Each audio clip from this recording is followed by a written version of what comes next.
Hi everybody, good morning. Let's play video games. Nothing to say. Video games. We played a lot of Bloodborne yesterday. Beat all the DLC, beat everything pretty much that we had left over. Did miss a little bit of content, but what are you gonna do? Big shame, big shame.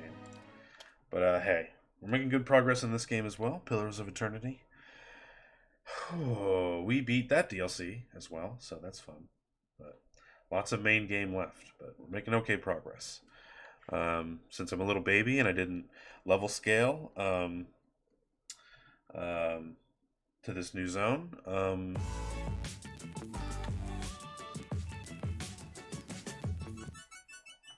thank you, Southern. Good morning. Hello. Oh my god, big shoutouts. It's too early to make me type. Good morning. How are you? Here to play more video games. All right then. Okay, I'm a little sick of our cat. Hibernating again. Good choice. Good choice. I had good sleeps yesterday. I had like the longest nap of all time. Legendary nap.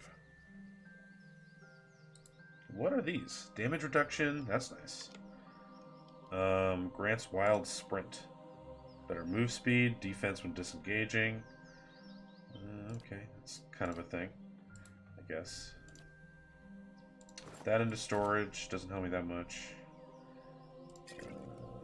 Sure.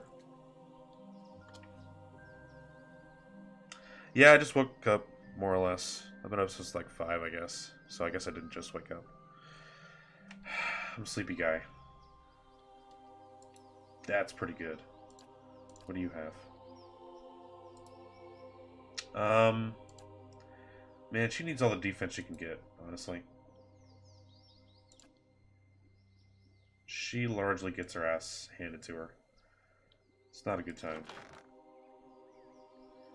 Do I have a better armor option for you? No.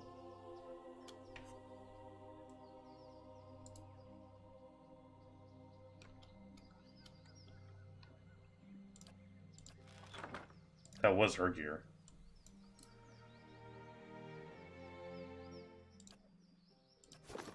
Hey. Anyway. Don't need to play Inventory Management Simulator right now. Let's get into some fights. Oh boy. Holy shit. There's a lot of them. That's way too many ogres. That's so many ogres.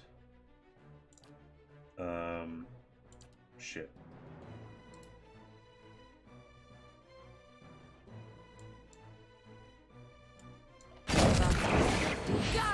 Let's see what happens. Okay, that's something anyway. Why so many ogres? Leave it to me. Ow! They threw bugs at me. That's my gimmick. It's a big bug storm. What is happening?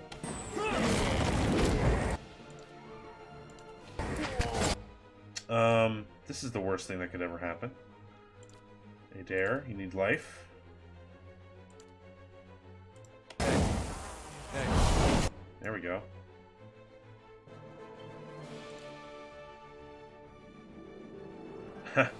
That's a big move. That's a big move. Let's see. I would like to lay some hurt down. That's some hurt.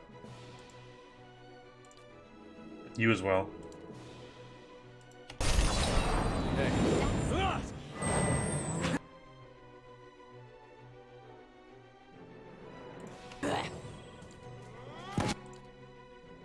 Really? Hey.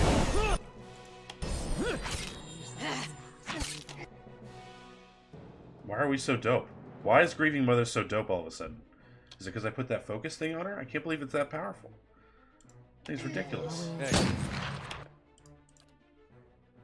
Yeah.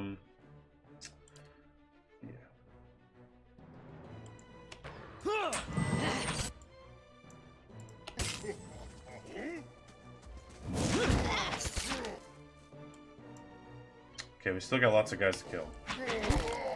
Okay, he's dead.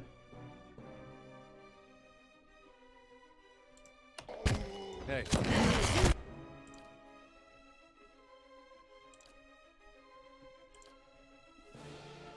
Mm-hmm. Your thoughts Yeah, you step into the fight. must be indeed.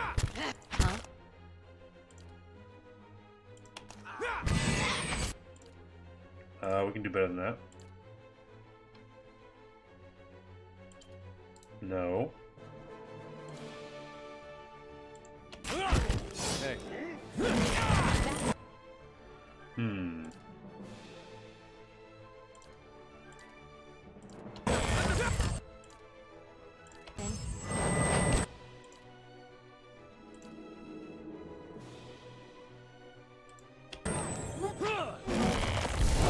Do that sweet, sweet move. I love that move. It's so good.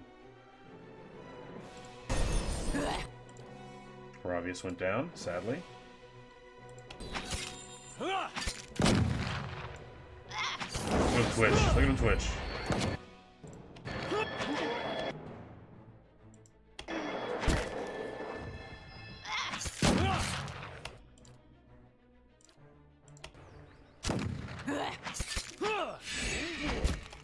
Mm-hmm.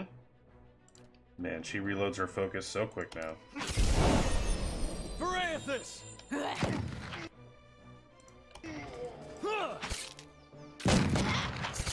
Leave it!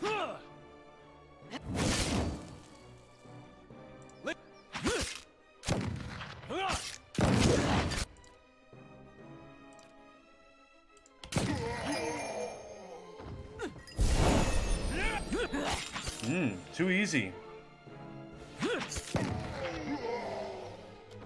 Actually, that was kind of a tough fight. There was a lot of them. All Hey, right, then. we got our ogre blood anyway. That's something. Let's go inside a cave. Why not? Might as well explore. Should probably save as well. Faux smart.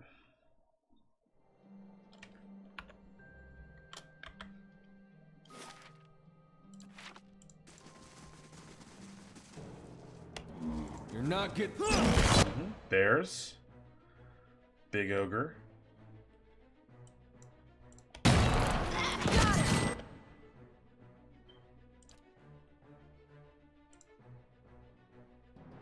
Yeah, you can do cool things, so we might as well.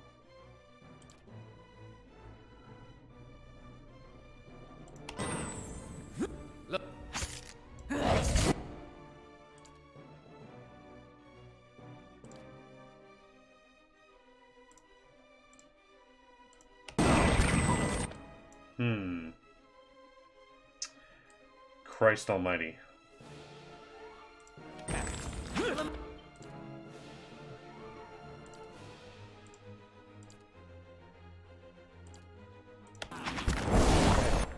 Very nice.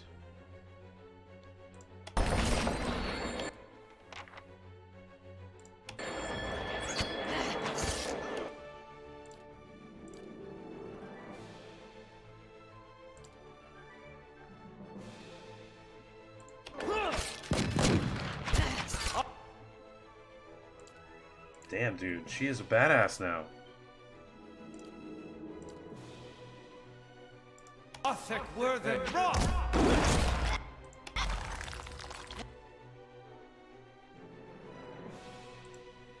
There we go. Hey.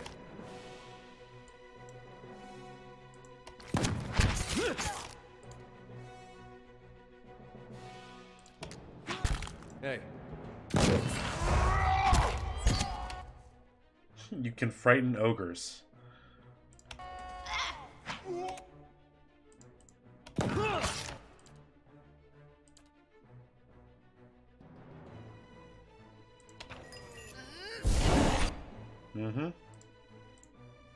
Now I'll run to the wise. Cool. Hey.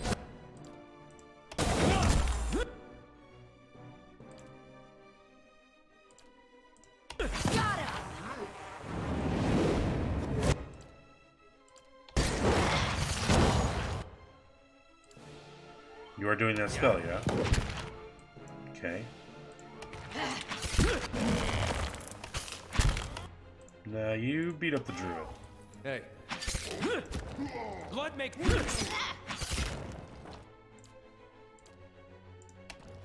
Hey. Uh-oh.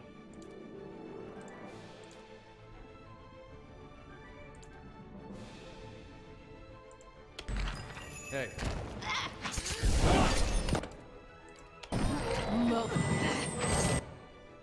Cool. That's fine. Yeah. You're Smash 'em. Smash everybody. not getting through me.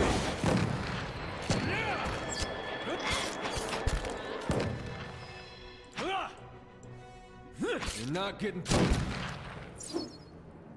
Damn, knock her on her ass. Hey. Good fight. This thing leveled up again. Sick. All spellbound upgrades are completed. Nice. And we got big achievements for it. Taste of Hunt. Grants Fear Aura passive. That's so good. Grants Dragon Breath. Holy shit. Dude. Grants Bash. Sure, sure. Oh my god, the lore. I still don't want to read it, but the lore, though. How is yours going for you? Need to kill some more vessels. Wessels.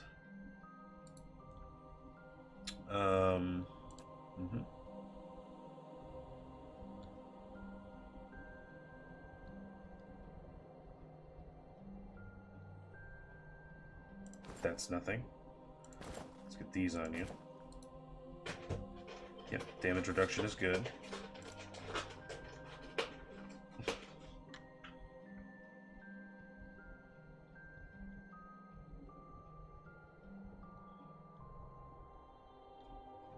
I want to get that on Sagani.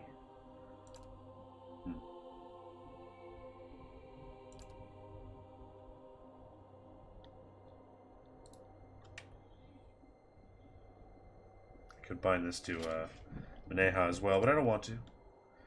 No thanks.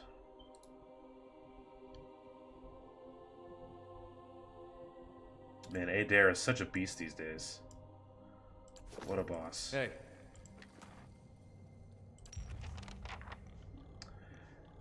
Oh, that was a bounty. Hey. Okay. I didn't even realize I was doing that. Cool.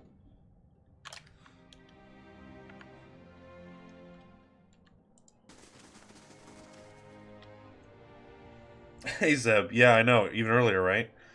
I have yet to reach my final form. Good morning. If you say so. Got it done. We did. More? I don't need more fucking boots, dude. Ugh. All these boots are so good. All the boots. My thoughts will be as silent as my feet.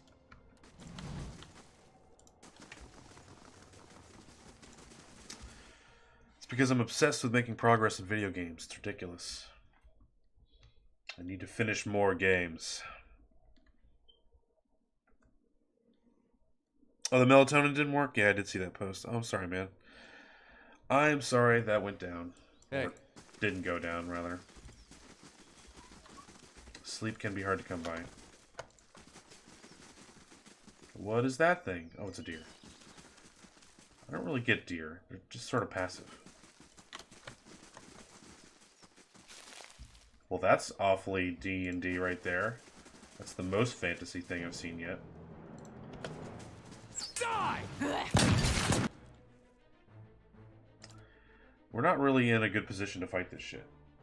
I need horse strength. Well, don't go that far. But nah. Hey. Surprised it didn't work. I hear good things about melatonin. She's in trouble. She's confused. He's in trouble. Rain Blight against Rain Blight? Yeah?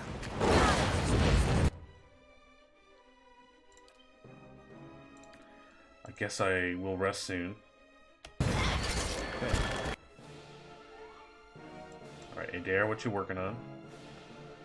Seems like you're not doing much. She's going down soon.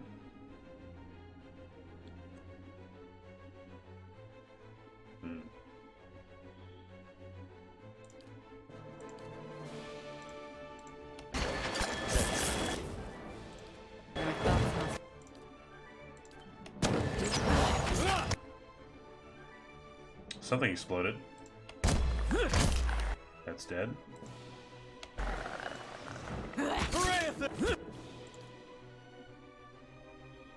She can't disengage, she'll be in trouble. Down she goes. That's fine. Because... Hi, Mac. Hi.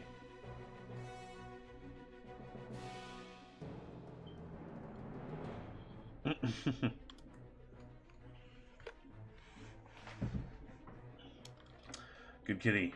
Where is she? Wasn't she right here? Is it because this fucking tree's in the way? Or is it because she just died?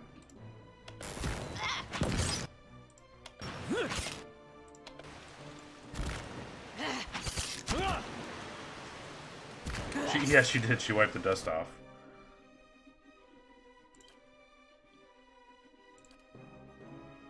Where the hell is she?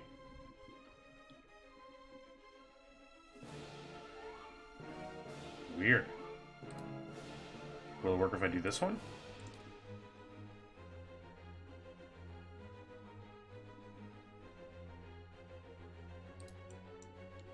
Oh, there she is. Yeah, I think it's just because the tree's in the way. It's a little weird. Huh? Hey. Stop! Leave it to me!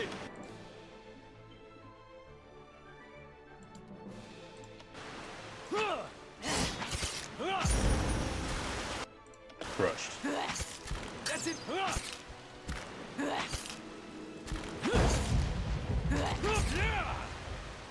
You miss your little guy. Oh, he went down again. Poor dudes. Alright, we'll have a rest. Hey. Because these two are maimed. Maimed hard.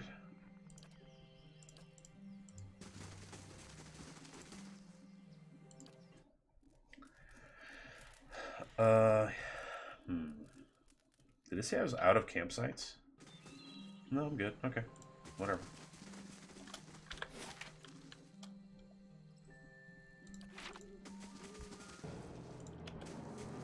That didn't work!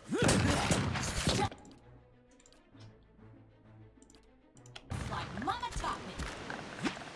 Leviathan. Mama taught you to murder Rain.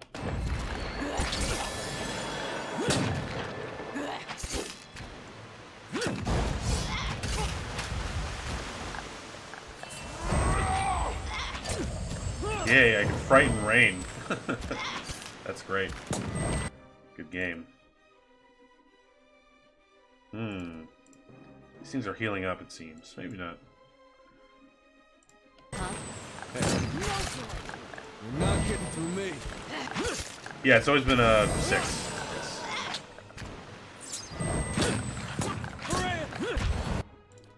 She's not getting anything this time.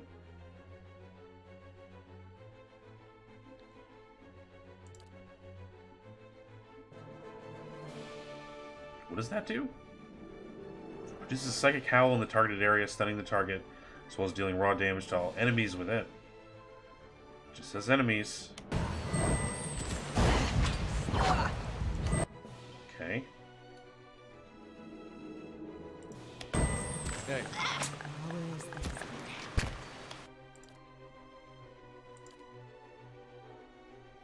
No, man, it's been 6 for like a long ass time.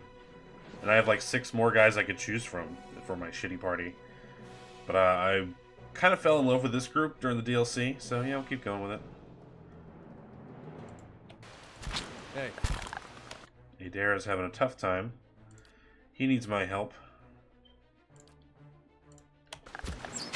Mowing.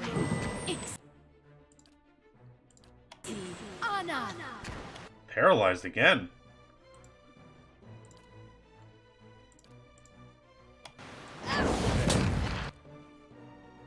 Leave him the hell alone. He's a good man. You're not getting through me. What? Oh, he's dominated. That's not great.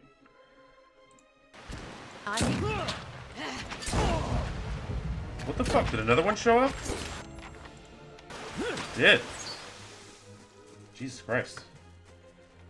Bray did a big fart. It's fine. Hey,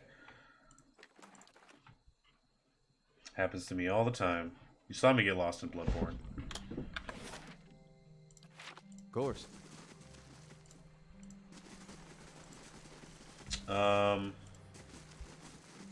This is a nice, peaceful little pond here.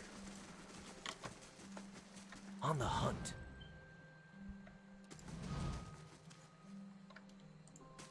Oh, these are just bridges, huh? Cool.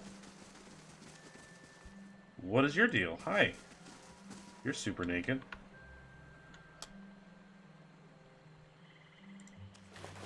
Dead adventurer. Oh, thanks for the shit.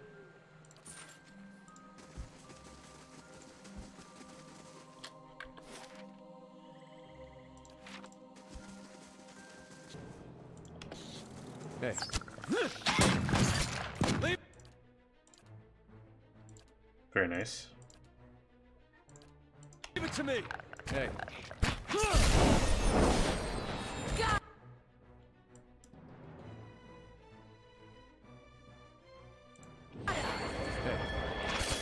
Nice. How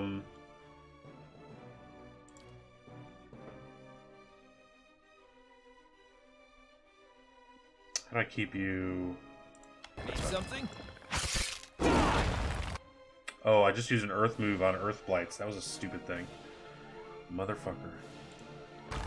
Hey.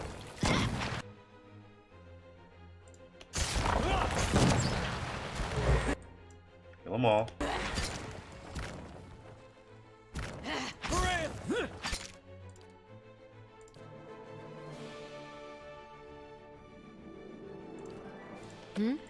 Hey.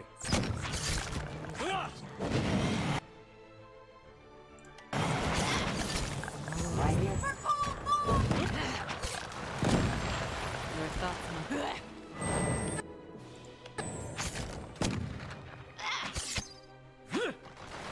Cool.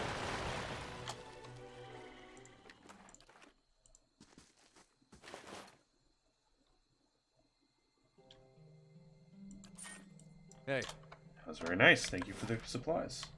Just out earth him? Yeah, just throw dirt on the dirt. Of course. Till it's so dirty it's just pure dirt. Hey. Holy shit. my mind. Hi Mac. You're still not helping me. There's a lot of enemies right here.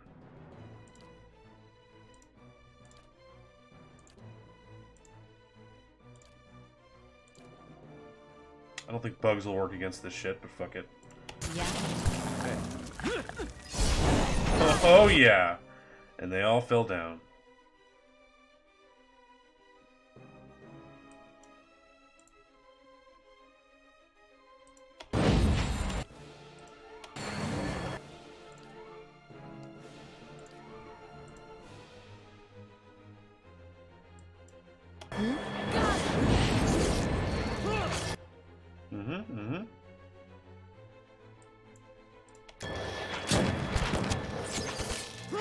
Shoot him right in the back. You scare everybody, please.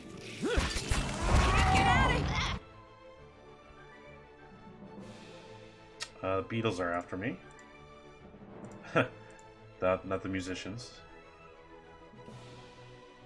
She needs a robot to her. She needs a companion. I've been thinking about another cat, but also fuck that. I don't need 2 cats in my face during streams. It's too much. I only have so many hands. Okay, that guy's dead.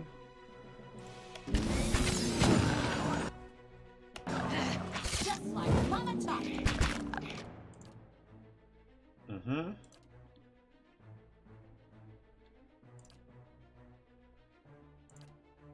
Yeah. Right. There you go. More cat. All the cat.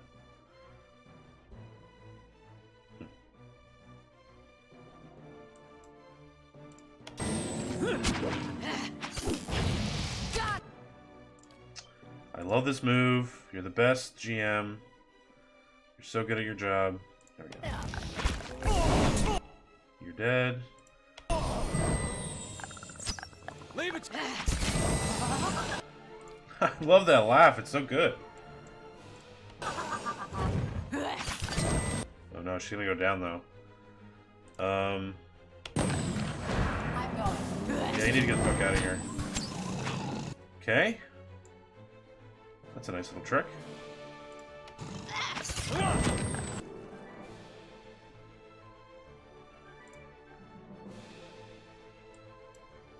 Killing the troll would be a good idea, but let's kill these jobbers first. Okay.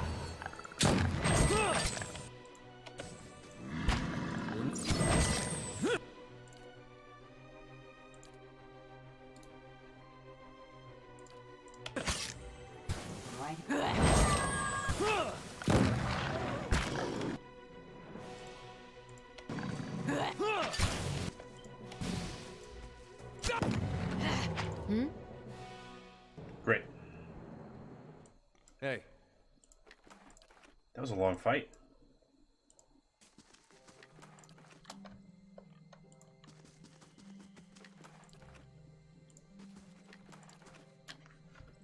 You fought bravely, weird forest bastards.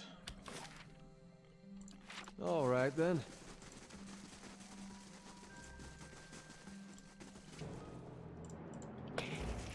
Hey. Okay, guess we'll just do it again. Yeah.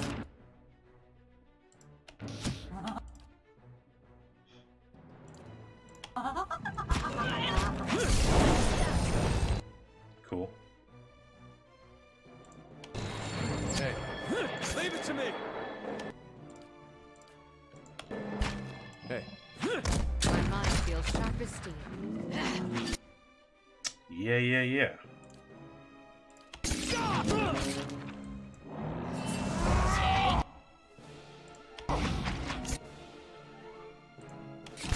Hey. Who's he after? Star Platinum? That's fine. Do the move again. She's so overpowered now.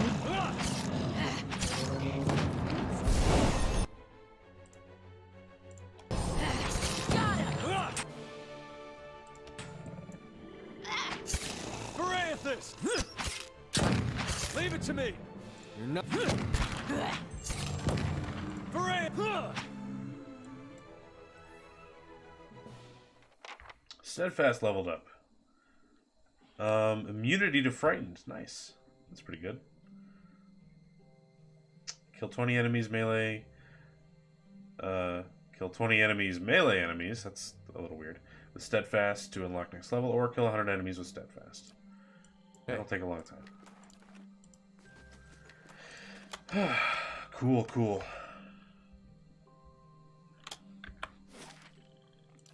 All right then. There's usually not enemies on the road.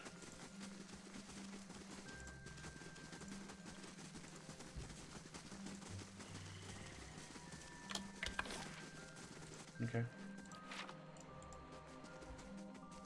Check it over here, but I'm pretty sure that's just an exit, so...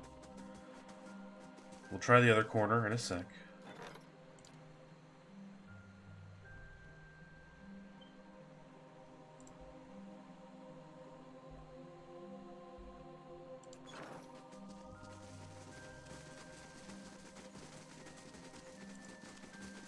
You gotta see this. Hello. Great.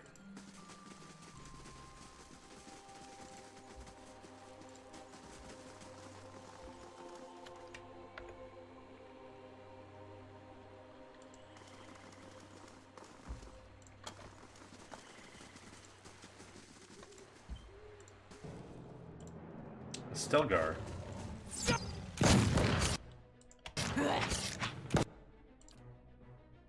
What happened to you? Oh no, what happened to you? Dying monk, the man on the ground gasps for air, clutching his chest as he struggles. On closer examination, you see his red cloak obscures the full extent of his injuries. His face whitens as blood pools around him. Please, traveler. He reaches out, arduously extending his hands to you. What happened? Help the man get to his feet. Okay. I'm not sure getting to his feet is a good idea. No, he moans, slumping out of your grip. Do not trouble yourself. This body is a ruined shell, but my soul will live on. That is all that matters. What happened? Forgetful, so careless, he mutters, blood seeping from his lips. Cuts on my knuckles from morning's practice. He holds his blood-soaked hand out in front of him. The Stelgars, they smelled the blood on me, thought they found their next meal. The man reaches down to clutch his left leg, his finger running along a jagged length of bone protruding from his knee. They were almost correct. The man lets out a long sigh and smiles at you with a slow, knowing nod. You are known to us, Watcher. We know you have treated others honestly. Fairly. His face becomes pale and lapses into his wide smile. And I have need of someone trustworthy to finish my mission. Okay. This will be quick.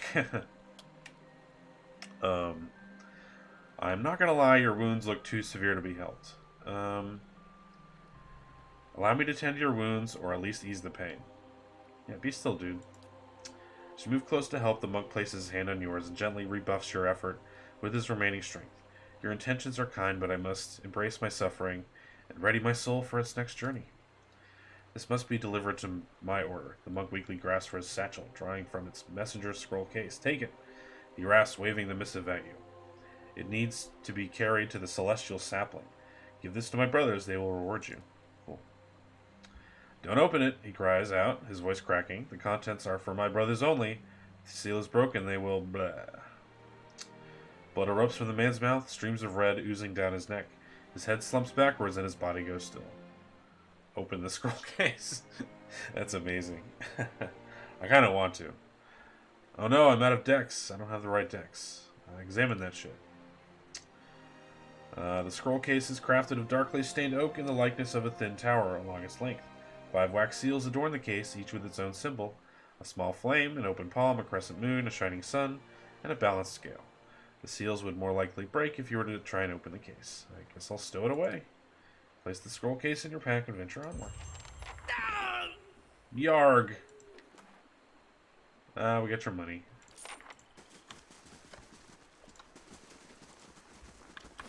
Okay. Audra pillars. I don't need any more pillars.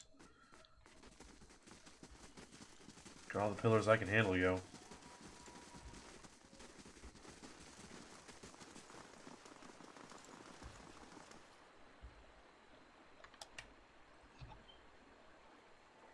Anyone suspected of treachery must be reported at once.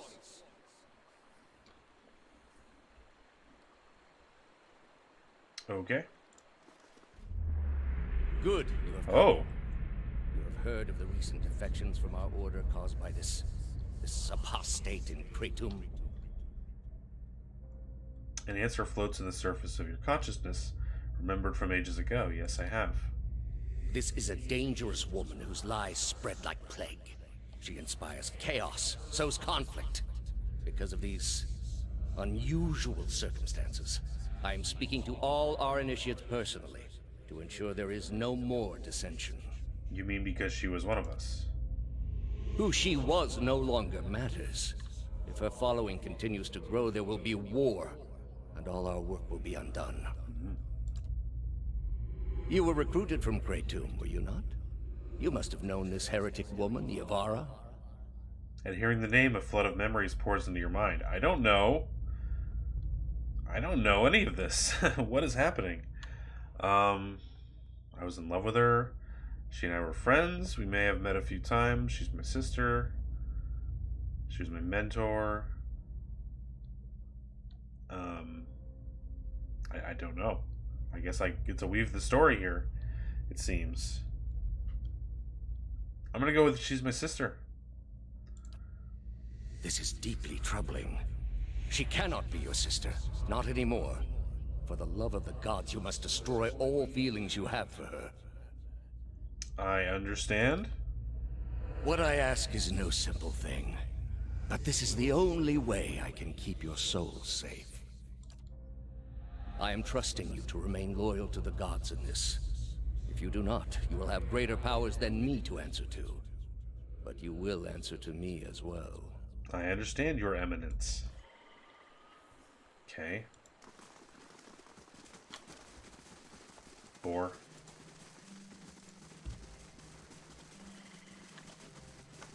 Steady does it.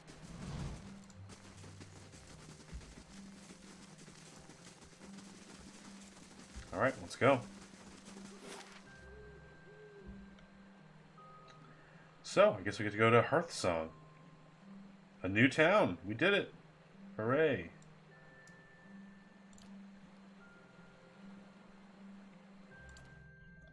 At some point we need to go back to Caed Nua and do the war with that other guy who wants my castle. Can't have it though.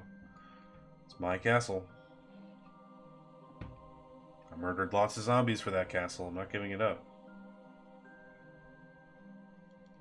I guess I could try the dragon again, but it'll probably still fuck my shit up.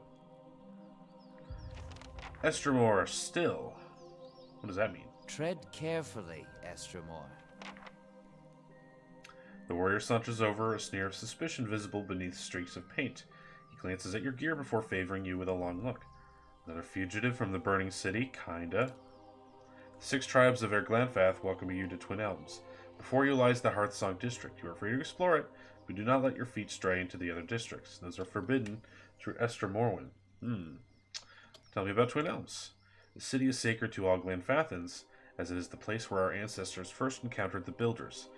That fated meeting turned our people from generations of wandering to a permanent home among the Builders' relics.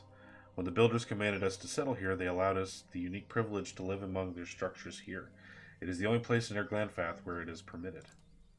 The sacred city is divided into 4 districts: Hearthsong, the Commons District, Oldsong, the site of our temples, Elmsreach, home of the Dalamgan and the Druids, and the Burial Isle, which is the most sacred place in the city. I'd like to hear about Hearthsong. This is Hearthsong. It's a place where Glanfathans and Estremor may gather together. It is also the site of the Passage of the Six, where our tribal leaders, the Anamphatha, Jesus, meet. He points to a large round building at the center of the district. That way is the market. Guard your purse there, and no one bargains like a Glanfathan. If you need a place to stay, follow the fence to the east. There you will find the way to the Celestial Sapling, which temples lie in Oldsong. There is Noonfrost, which is dedicated to Rimmergrand. A group of pale elves from the frozen Southlands arrived not long ago to oversee it. There's also the Nest, a temple of Hyleia, and Galawain's Maw, a den of beasts dedicated to the Hunter God. The route to the Burial Isle also lies that way. Tell me about Elmsreach. There lies Ter Evron, one of the only towers of the Builders still in perfect condition. 2 great elm trees twine around it. Even the mightiest works of the gods protect the works of the Builders. 2 Dalamgan sisters dwell there now. Ooh, sisters, twins, Basil. The Hall of the Warriors stands at the other end of the district. Rumor has it that Anamphath, Samuk of 3, Tusk Stilgar is there now. Wow. Elmsreach is also where the Druids keep their halls. There are the Ovates of the Golden Grove. I'm supposed to remember this. I hope everyone's taking notes right now. And the Ethic Null of Blood Sands. Many shudder at the brutal sacrifices of Ethic Null, but High Ovate Arona is just as powerful in her own. Okay. My Watcher friend, Haravius pipes up from behind you. I would be honored to accompany you to Elmsreach to meet those Druids. I'm a bit wary of any circle with a reputation for brutal sacrifices. Okay, dude. You're in the squad, so don't worry about it. Tell me about the Burial Isle. It is the place where Anamphatha are laid to rest among stone placed by the Builders.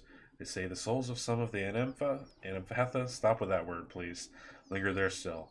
The way lies through Oldsong. It is the holiest place in all of Twin Elms. That's all I wanted. Why is it forbidden to enter districts of Twin Elms? Twin Elms is a sacred city, built where the first keepers of the stone met the Builders. It exists alongside the works of the Builders, and it is the only place in all of Erglanfath where it is permitted to set. I know. Okay, we do not have proper respect for the stones here. That's it. His words trigger something in your memory. You see an image of a perfect cube of Vajra. Just as quickly, the image fades. Oh, cool, the Tesseract. Neat. A leader of one of the tribes could give you the permission of the city. Only Stop it. Stop. Only Anamphath Bethel is present in the Passage of the Six today, and she has her own troubles. He jerks his head at the long hut in the middle of the district. You have other questions about Twin Elms? I haven't heard of the Keepers of the Stone. The oldest of the 6 tribes. He points the tip of his sword at a long hut behind him. Up the stairs and into the passage of the 6. This is where our Anamempha... I'm going to say Anams or something. I don't know. Gather, Bethel, the Anameth... Stop!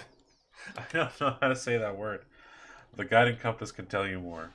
Who are the builders? Don't say the word! You know them as Ingwithans. To us they are builders, creators of the sacred places that we guard to this day. Keep your words in mind. No, I won't. I don't remember a thing that you said. Best that you keep your visit brief. Word has reached our ears that the riots have ended, and the gates of Defiance Bay have opened up once more. Thanks, warrior. Never been out this way before. Hard to believe it's the same country. Concerned tribesmen, I assure you, they saw the man break into Ter Evron. An Orla dressed in thick furs appears immersed in conversation. He locks his hands together to emphasize his point. I speak true, he commanded strange powers, they claim. An elven woman lifts her eyes from her furry companion and nods in your direction. Another foreigner. Did he look like this one? The Orlan turns around. What brings you here? Tell me about the man you speak of. A strange man, a foreigner, broke into Ter Evron, the tower under the giant elves. Estra Morwen cannot walk the grounds of Elm's Reach. Why was he allowed to pass? This one was unseen. He wielded a strange power. We now know. What's Ter Evron? It stood since the time of the builders, and it will stand long after we're all gone. Cool, that explains nothing. The tower stands strong, and the gods live within its sacred hall. Neat. No place for unclean souls or foreigners. So the gods live in Ter Evron. How's that possible? Mysteries of our ancestors are not for every foreigner to understand. Okay, bye. Hey.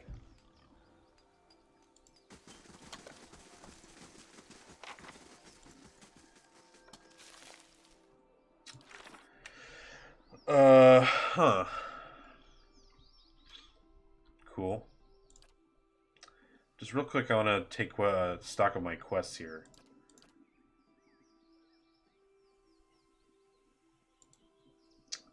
Yeah, I should maybe change up my party a little bit. Oh, you leveled up. Oh, great. Hell yeah, let's do that.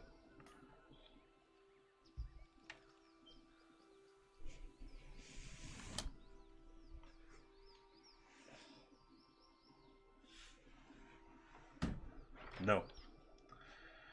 No, kitty.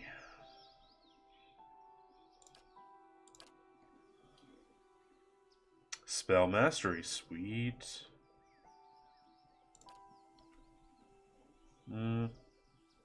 It's very specific.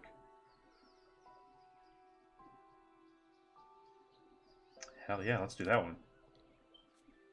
And we got new spells. Call to the Primordials. The druid pulls the raw spiritual energy of nature together into the physical forms of 2 or 3 random oozes and slimes. Sick. Nature's Bounty. All unoccupied quick slots in the party are filled with wondrous nectar that can be consumed for combat bonuses and healing. That's cool. Weather of the Storm. The druid casts a powerful Aegis against the forces of nature over his or her allies, granting large resistance to burn, corrode, freeze, and shock damage. Nature's Bomb. Cool. That's the one I mastered. Nice.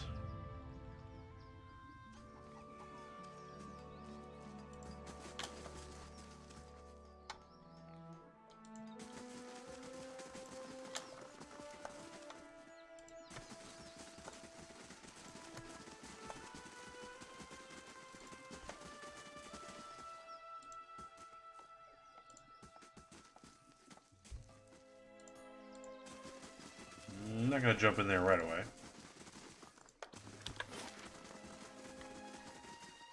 It's the market. I definitely want to go there.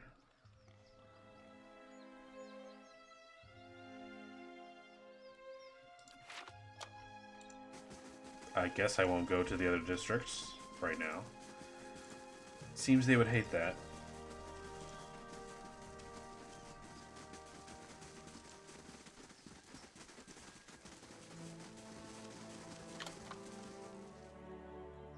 Bear Companion. I should get Sagani and Pellegrina here. Honestly, I should probably go back to Caed Nua. Yeah, I'm thinking we'll do that. Because they have quests specific to this place.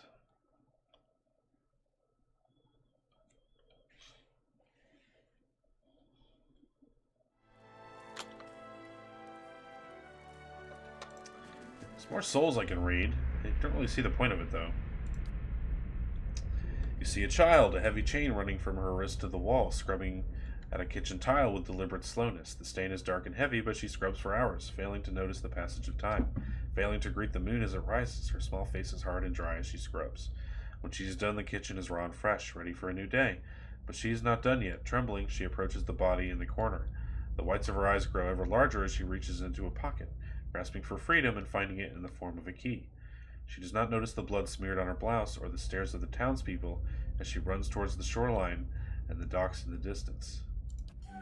That must be her backstory. Cool. That was actually a pretty dope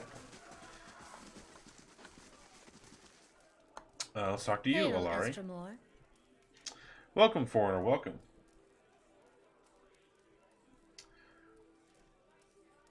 Hi, Elfwin. Those are NPCs created by Kickstarter backers. Really? Huh. I saw the plaques that had the Kickstarter backers' names on it. I didn't know those backstories were actually created by them. That's pretty cool, because they're almost all well written. I skipped most of them, but yeah. Yours is in the lower right of the surrounding area? Well, let's go check that out now. That's cool. Hold on. Goodbye. Welcome, by the way. That's awesome. That's cool that you contributed to this game. What a game.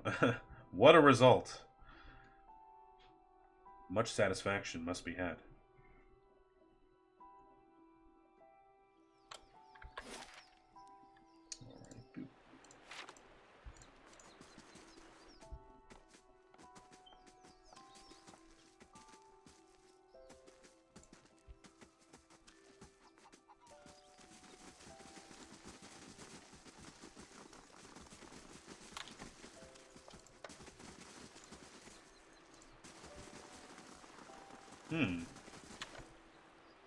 Renato, hi dude. She'll pay, that witch. She'll, fuming with anger and pacing in tiny circles, the Valian merchant aims his wild rant at you as he approaches. You there, have you come here to trade with the savages? Learn from my example and take your business elsewhere. Spittle accents his every sentence. Liars, cheats, swindlers. That duplicitous bitch, Allari. Ow, that was the person I was just talking to. She claimed to be selling Elard Gola flower buds, but all I have now is 6 bushels of common houseplants. The herbs are useless. He throws a handful of dried plants to the ground, stomping on the brittle stems and leaves, kicking up pungent, savory scents. I'll get my money back from that swindling savage. What did Allari say when you confronted her? Nothing of substance, he quickly mutters. She defended herself, of course, saying the herbs were legitimate. Why wouldn't she lie? No one will value my word over hers. He spits on the ground. Allari can lie with impunity when surrounded by her gangs of savage thugs. What is Elard Gola? Renato's rage abates for a moment, and his face twists into a nervous smile. Elard Gola is a plant that grows in the jungles of Erglanfath. He clears his throat, lowering his voice. When dried and consumed or brewed into a tea, it's known to enhance one's drive for better pleasures in life. I see. You tested the remedy on yourself? Mm-hmm. Well, he fidgets in place, his hands smoothing the creases in his tunic. How can I sell a remedy I have not tested? Of course I tried the herb. Imagine what would happen if I peddled this pale imitation. He clears his throat, his voice grows quiet. The herb did not have its intended effect. The only thing it made hard was not vomiting. That's funny. Okay, I guess I'll take a look at your wares, pal. He looks away from you, scratching his neck and feet. I am destitute and have but a few meager offerings left to sell. How dreadfully embarrassing. If I can recover my investment from Allari, I'll have funds to resupply my stores. Till then, you are welcome to take a look at what I have in stock. Okay, cool. Don't need any of that. I swear to God I'm going to look at crafting today. I haven't done it this whole game. I should totally do it. No reason not to. Let's do it now. Let's take a look at this. Oops. Nope, I can't enhance that, it seems. I can only do it to these. I can enchant this shit. Let's enchant Forgiveness, since I'm never not going to use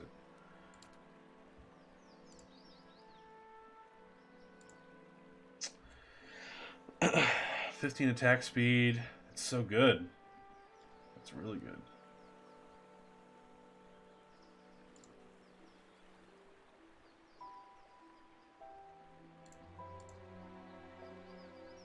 Freezing. Burning Lash. Wow. These are all pretty cheap, too.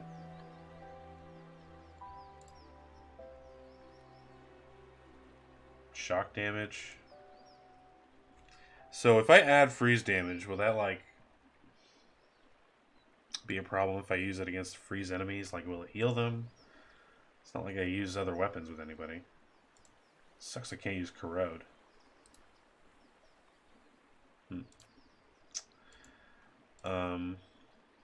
Exceptional. Ooh, look at that. Requires level 12. Holy shit.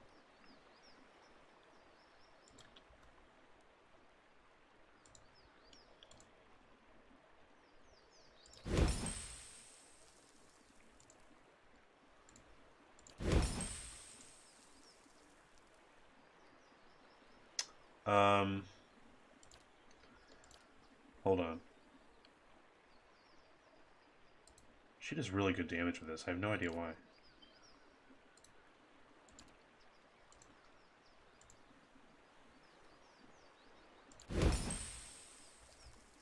Durgan Steel is extremely rare. Yeah, I don't want to use it on something I'm not sure if I'm going to commit to. We really only have the 2 opportunities at it.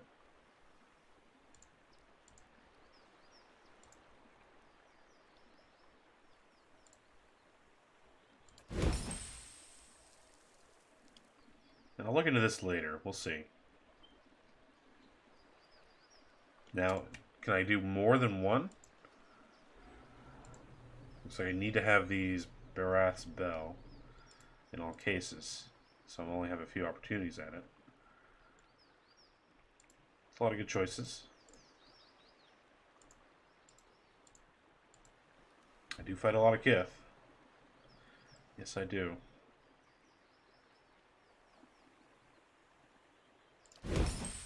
Nope, it locks me out of everything else. Okay, that's fine.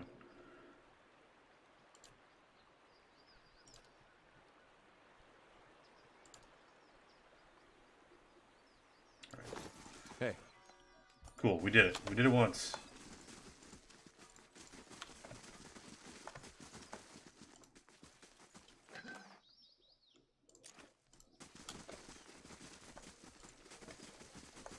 Hi, Protector. Yes, I know, it's blocked off. Still, Estermore, the rest of the city is forbidden except by order of one of the Amphatha. Trespassing in Twin Elms is punishable by death. Nice spear compensating for something. We're already thinking about dicks because of the last guy. How do I get permission from one of the Amphatha? He grudgingly points to a long hut in the middle of the district. You can always find one of the Amphatha in the Passage of the Six. Perhaps Amphath Bethel will listen if she can tolerate your barbaric language. Ouch.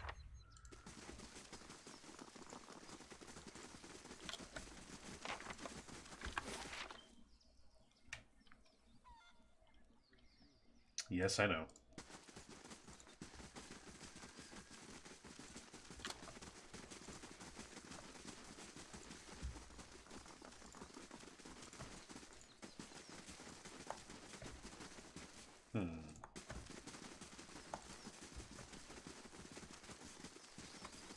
Oh, word. I think I know who you are. Very cool. Let's have a read. As you near, you feel a vibrant history contained in the essence of this man's soul. Voices from its past seem to call out to you. Reach out. You hear it before you see it. A scream rends its way through the air as what was once a woman falls to the ground, a mess of blood and bone. Another falls to the right, paralyzed by a force far beyond her control, as she is halved by a magical blade. Above, 2 corpses are caught in a web, cocooned and fed upon by a bevy of giant spiders, glutting themselves on the kill. Beneath them, a man stands frozen in panic and grief, unaware of the spider descending silently down on a thick rope of webbing. He is broadsided by another man just in time, who knocks him out of the way, but is unable to avoid the spider himself. The spider snatches him up and sinks 2 fangs the size of bullhorns into him, eliciting a terrible shriek. Another man laughs, weaving his spells into a night of death and betrayal. The last man, the one who was saved, scrambles to his feet and runs, throat coarse from screaming, eyes shot with panic and tears. He looks over his shoulder, his eyes lingering on a woman's torso, unrecognizable in death, a ring on its finger matching one on his own. And he turns back toward the exit and does not look back again. Wow. Good one, Alpha. That's a good one. Hey. Cool stuff. Of course. Hey, Simply Sai. Thanks for the lurk, man. Hope you're doing good.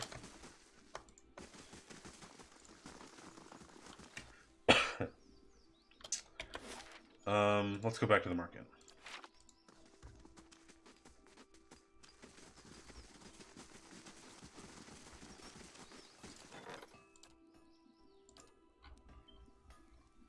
This is done? I guess so.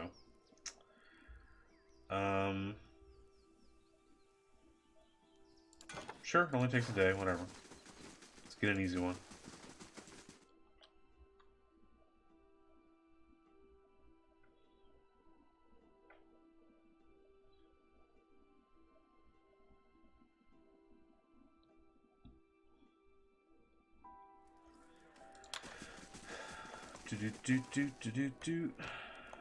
There you are. Many blessings, traveler. Texts are written by the game's writers. Yeah, that makes sense because you'd want some continuity in like the style and stuff like that. So, yeah, that makes perfect sense. But it is a good one. That's a cool story.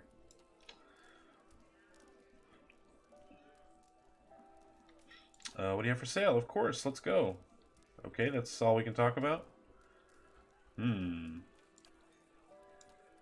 So, what did I need for crafting? These are all potions and stuff.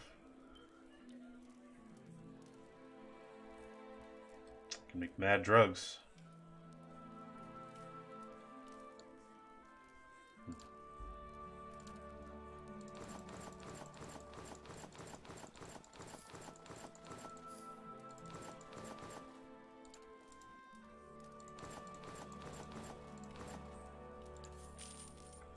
Here, take my trash.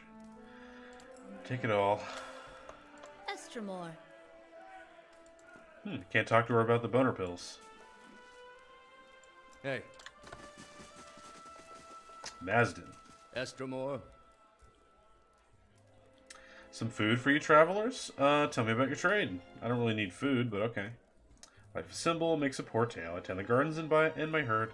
My family picks the delicious fruits you see before me. Okay. You'll not regret it, please. No tasting. Yep, that's food. Congrats on the food. Let's talk to Derwin. Builder's wisdom to you. This thick-framed woman smiles broadly as you approach. Ah, I see that you heard it. A good blade has a voice, and it sings to its wielder. What weapon called you forward? Tell me about your craft. My weapons speak for themselves, and every man and woman in this market knows my worth. Even that Tamara. I bear the knowledge my father held and his mother before him. Take up one of my blades, and you hold a weapon 5 generations in the making. Derwin snorts. They say I should not waste such fine weapons on Estremorn. I say a good weapon lying on a rack is true waste. That's nice. Estremor. So let me see your wares. Yeah. You got the real good shit? These are okay. Strike Hard. That's a hell of a name for a hammer. Now, Mara Raider from the Deadfire Archipelago once used this weapon when attacking enemy ships. Boarding first, she would rush the enemy captain while her crew secured the vessel. It took the coordinated efforts of 3 other enemy raiding groups to finally end her dominance among the islands. Wow. That thing's pretty good.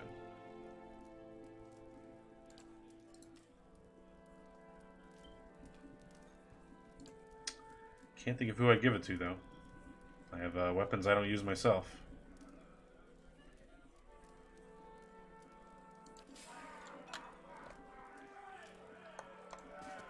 Hail, Estremor. You sell meat, huh?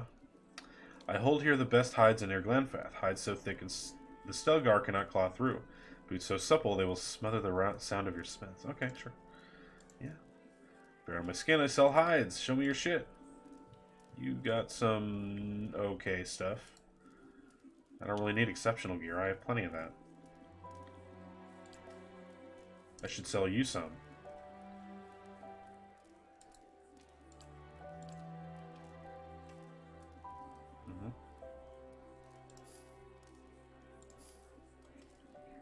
It's stupid how much money I can make.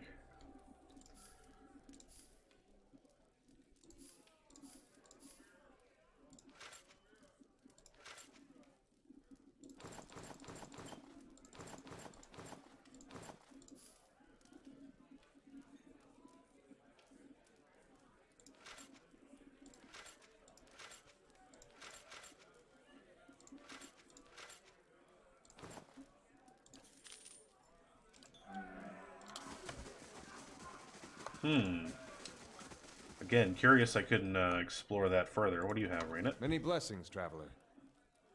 You have the look of a hunter. Derwin's weapons may protect the woman who seeks out misfortune, but my supplies will help you survive out in the wilds. Show me your wares.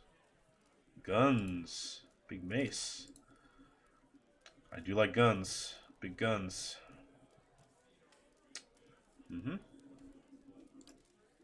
I'm sure all these guns are better than Forgiveness, but I just like Forgiveness. Hey. Such a cool name.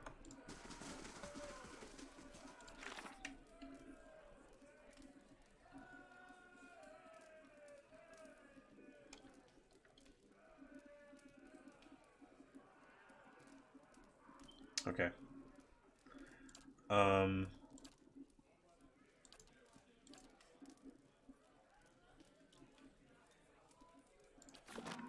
Hey.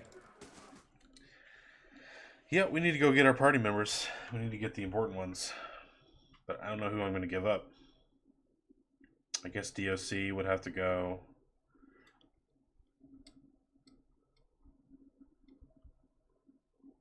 Maybe Haravius. Of course.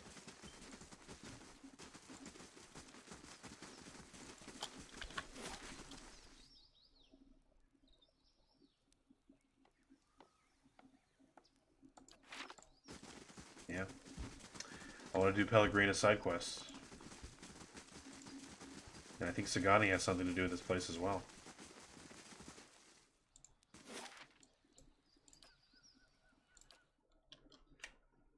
But while we're here, we might as well do that war. So, let's see if we can do that. I think we're just about ready for it.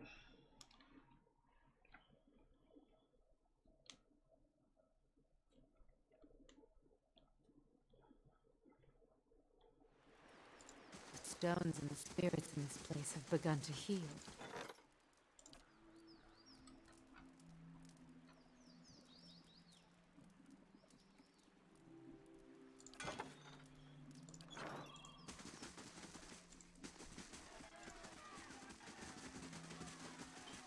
What's with the shouting? I hear shouts.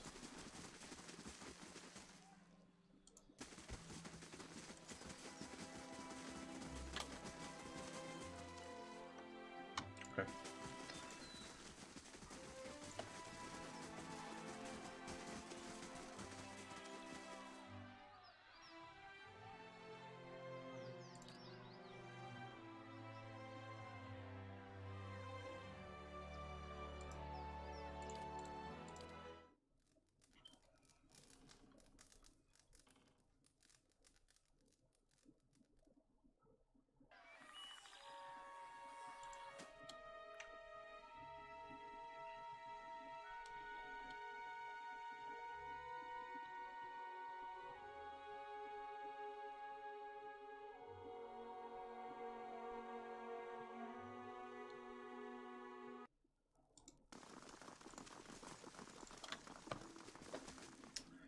I guess I'll hard save before this, just in case.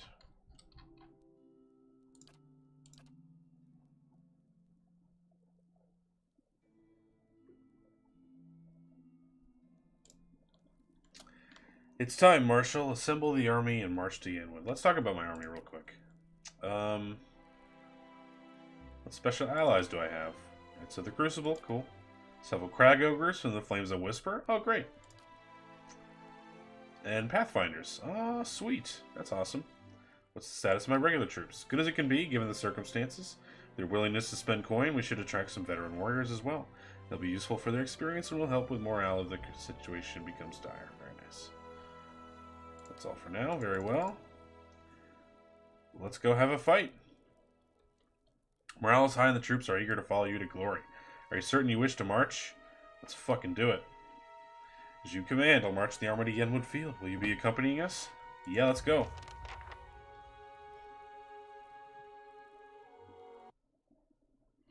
I've been wondering what this is going to be like. I hope it's an all-out freaking war. I hope there's a million guys on the field.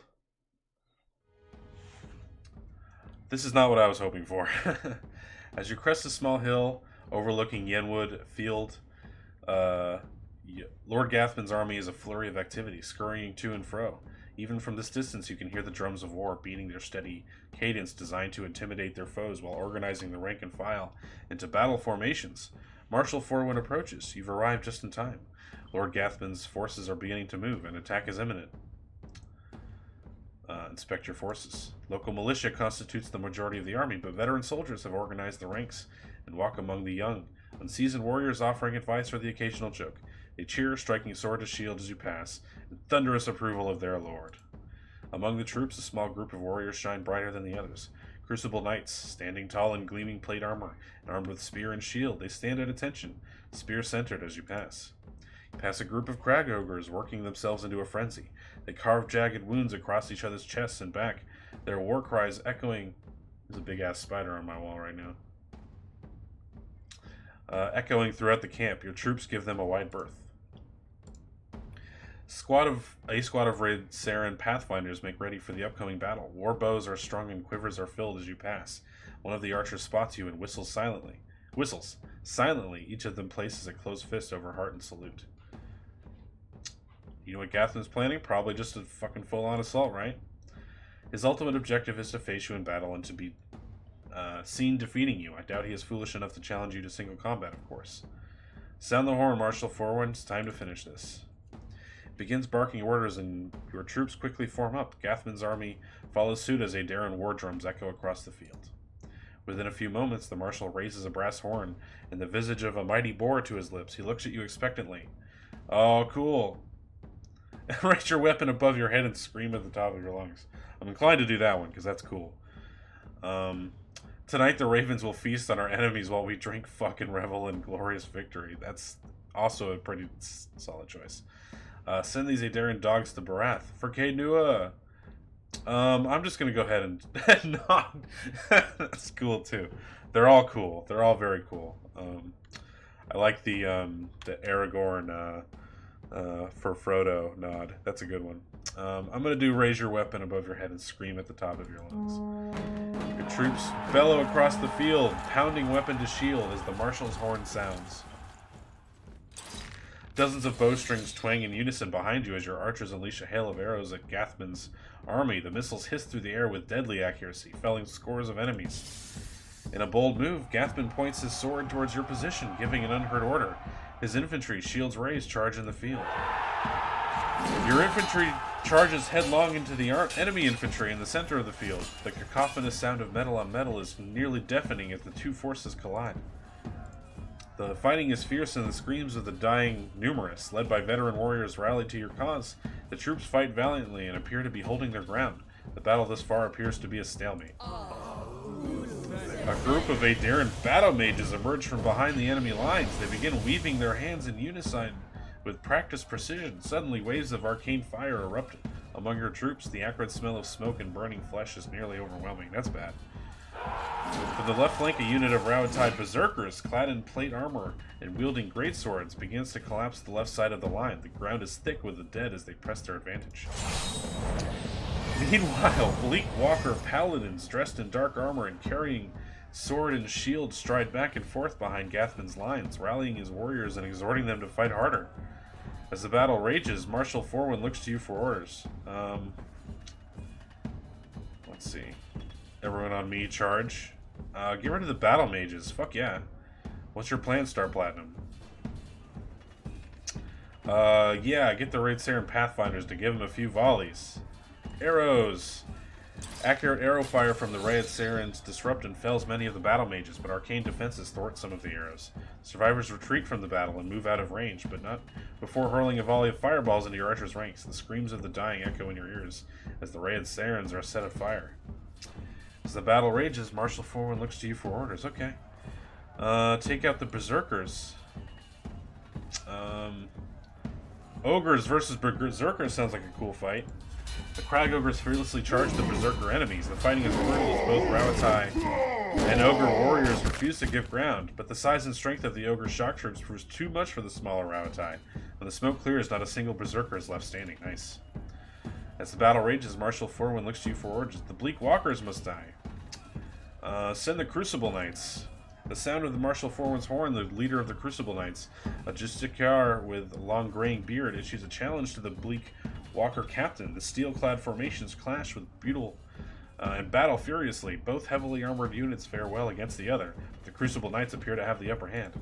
As the battle rages, Marshal Foreman looks to you for orders. Study the battlefield. The heavy losses inflicted on Gathman's troops have clearly lifted morale. Your troops push forward with renewed vigor while Gathman's army is slowly losing ground. Victory is within your grasp. Everyone on me, charge! As the remainder of your forces charge, a horn sounds in the distance. A new contingent of warriors crests a nearby hill. As Gathman's reinforcements charge headlong into the fray, his other troops cheer triumphantly. Well, that sucks. The new arrivals quickly join Gathman's forces on the field. As the battle rages, the forces are clearly winning the day. Gathman's army begins to collapse. Your forces. Okay, cool. Star Platinum, Lord Gathman strides through the carnage, his elite guard accompanying him. I'll not have you take this victory from me. It's time I put you down like the dog you are. Oh, wow, that's cool. Here I am. Let's finish this. Salute Gathman with your weapon. Fuck him. No.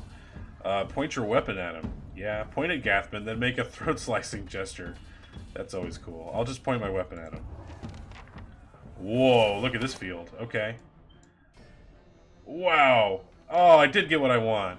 That's fine. I'll take this. Hey, Skullweed, how you doing? Good to see you again. There's my ogres. There's my, some archers. There's my, well, I got lots of cool guys. Let's go. Of course.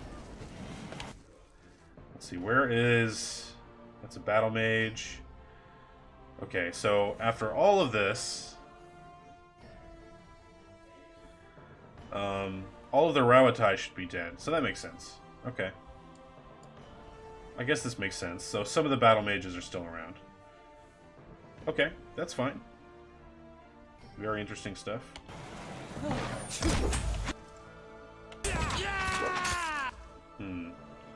How should I go about this? There's Lord Gathman, let's do it. Let's knock everybody down. For the lulz. Hey Safine, how are you? Just about to head out for something to eat, but... Oh, thanks for the lurk. Oh, it's Mitch 1. Hey Mitch, how are you? Big hype. Big lurks, thank you. This is getting nowhere!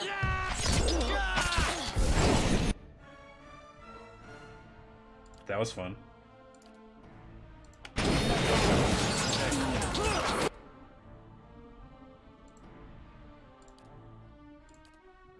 I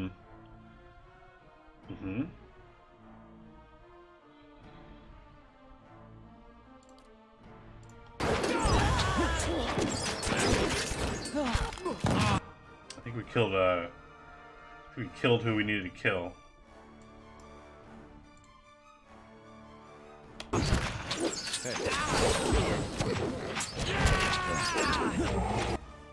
What was that?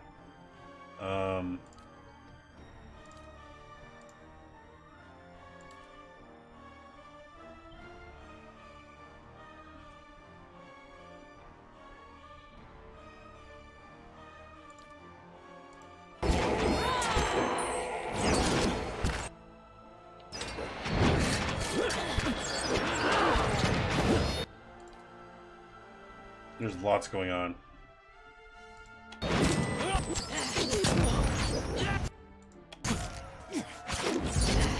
Sorry, puppers.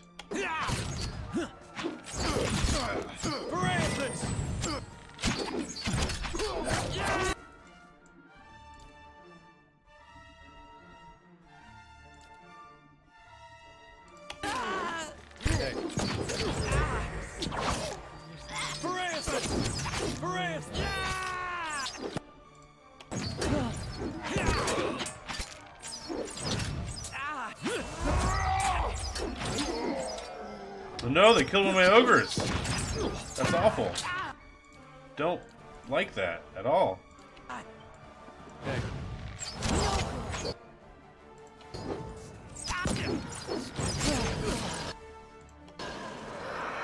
Beguiler. Leave it to me. Die! Lord Gathman lies dead before you, his army scattered, bloodied and exhausted. Your remaining troops look to you, swords raised in high, in victory, chanting your name. Star Platinum! Star Platinum! Star Platinum! Doesn't really roll off the tongue in a chant. Tons of experience. Quest completed, the Battle of Yenwood Field. Good times. Holding the hem of his robe as he steps over several bodies, Chancellor Warren approaches you. Although his face is pale, and he looks as if he will be sick at any moment, he forces a smile. Lady Star Platinum, while I'm grateful this dispute is finally over, it is regrettable so many lives were lost in the process. That's true. Gathman should have been reasonable from the start. He gags involuntarily as his silk boot brushes against his severed head naturally. In any event, as the legal arbiter of it, Earl Baedmar, I'm here to inform you that you've been declared a Thanu of the Deerwood, and Caed Nua has been recognized as your domain. It shall forever be thus, and will be passed down to any descendants you have in the future. Cool. Of course, now that your claim has been upheld, you are expected to forward a small portion of any taxes you collect to your rightful lord, Earl Baedmar. Well, that sucks. I don't want to pay taxes. I've done all the work and I'll keep all the taxes. Tell Earl Baedmar that I'm grateful for his assistance. I'll make sure his taxes are collected with regularity. Oh, I'm such a suck-up. What a fascist I am. I guess I'll just nod. Well then, if everything is in order, clears his throat. It appears my work is done. Feel free to visit the palace if... He steps in a pile of entrails with wet squish as he turns to leave. On second thought, I'll come and visit you. Yes, yes, perhaps in a year or 3. Lady Star Platinum, it's been an honor to serve you. This is the Marshal. I'll be making my way back to Gayren's Grasp. The Earl has some urgent business for me there, unfortunately. Should you ever find yourself that far north, feel free to call on me. I'd love to trade war stories with you over a cup or two. Oh, nice. He grasps her hand briefly in a grip, then turns on his heel. Bye, dude. Achievement unlocked, dude. We are the master of our domain.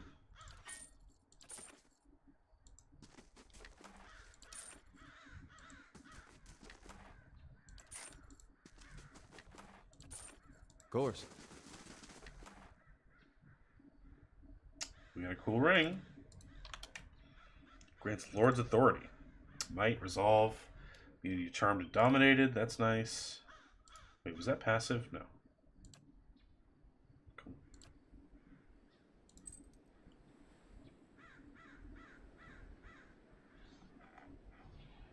That's pretty good.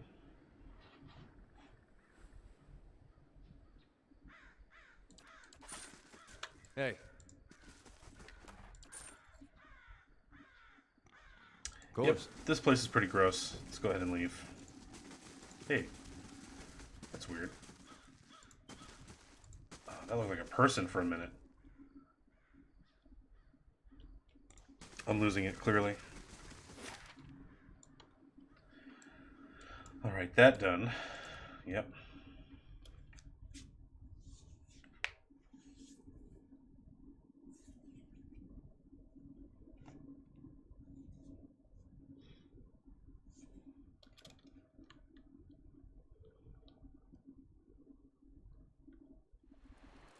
The stones and the spirits in this place have begun to heal.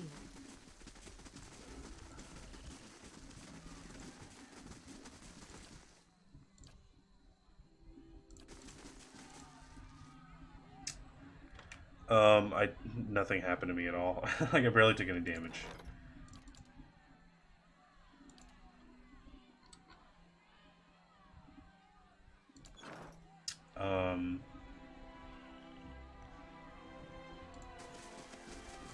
Guess I'll rest anyway.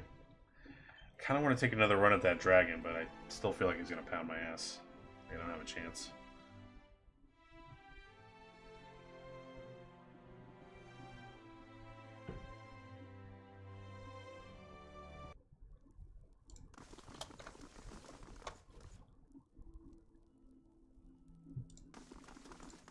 Well, he's gone. Stay to the keep? Okay, nothing to say.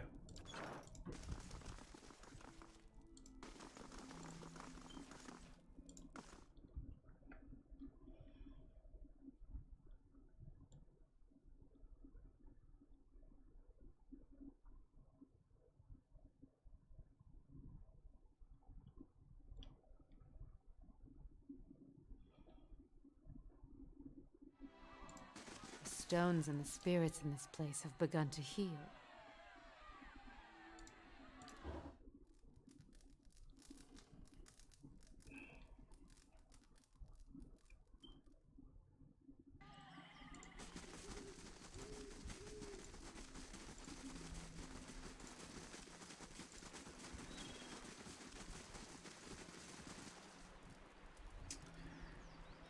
Hold on.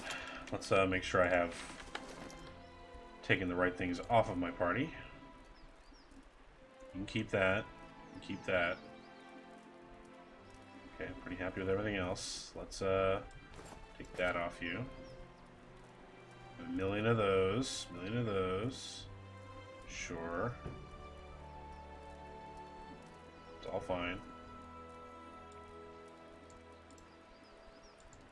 Oh, I can't even change you at all. That sucks. Anyway. Okay. And I guess you... This is all fine.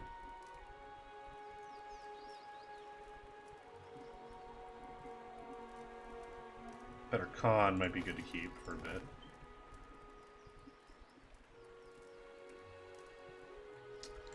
I can't remember if I leveled up Sagani's crossbow ability already or not, but I guess it doesn't matter.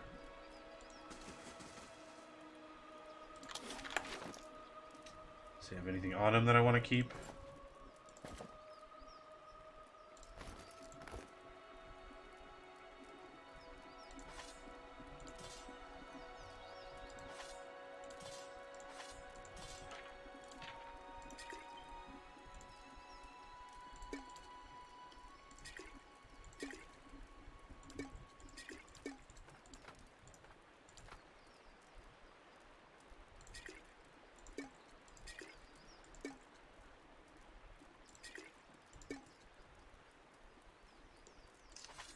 So much stuff.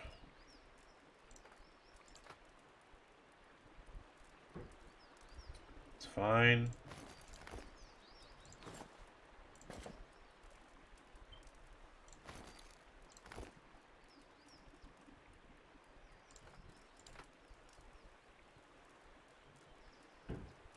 Guess I don't really need that anymore.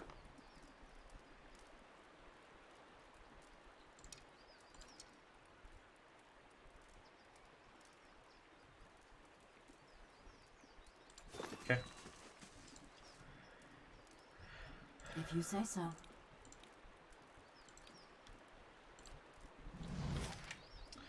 This is the crew.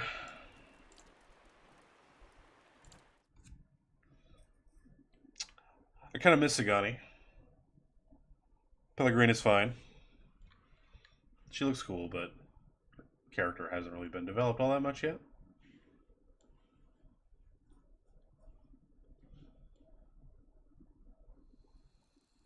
All right, then.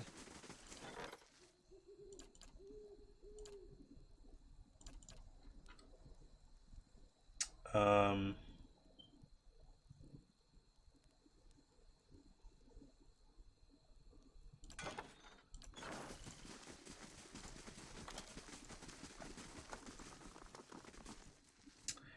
right.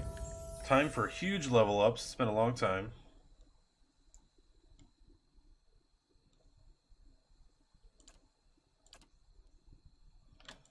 Let's see here.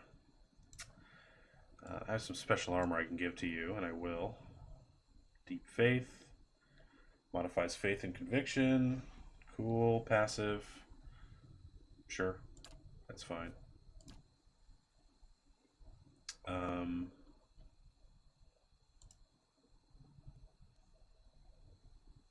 Just hang on to it for once. Lay on hands, fueled by slowly, the paladin is able to heal with the touch of his or her hands, recovering a substantial amount of endurance for the paladin or an enemy within range. I like it a lot. Endurance, good.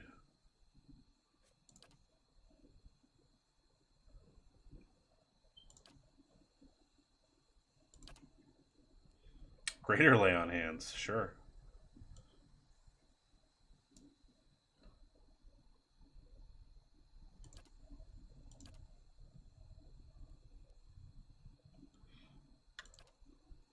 It's always good to have a weapon focus.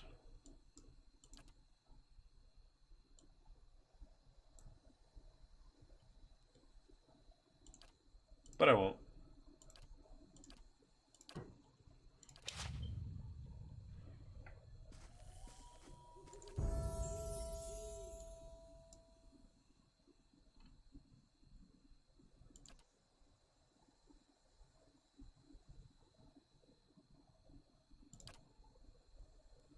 So many choices. Vicious Aim. By lowering attack and reload rate, the ranger is able to make more careful aim. Swift Aim. The ranger gets a speedy and fluid offensive rhythm, reducing accuracy but increasing fire rate and reload time. I'm usually keen to buff Wolfie. Calls the ranger's animal companion to his or her side, causing the companion to move back to the ranger at increased speed. Ignoring engagement, knocking any enemies in the way prone. That's cool. I actually like that quite a bit. Play dead. I'm not even going to look at that. It's ridiculous. Mechanics, please. Thank you.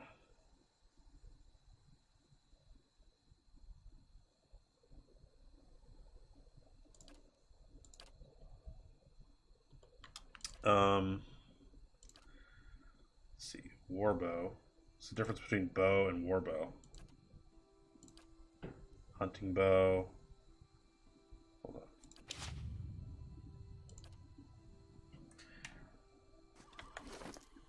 So I want to give her this. This is a hunting bow. Okay.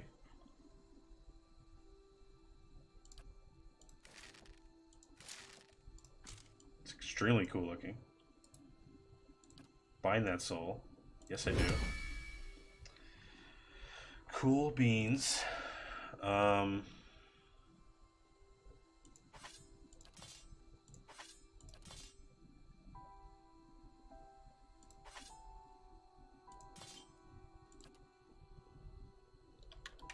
That sucks. We can do so much better than that.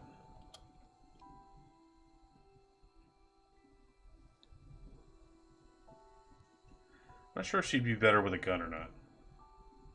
I mean, we now have a third melee attacker with Wolfie. That's always good. So I'm kind of inclined to give her a gun.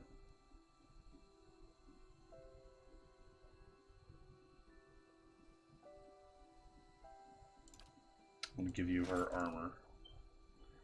Because it's paladin specific. I'm not going to give it to Kana. I don't really like Kana that much. I don't really like our monk that much either, so I'll give it to you.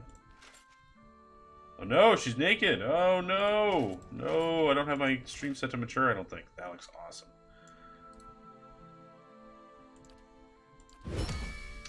Litany against minor inflictions. Cool.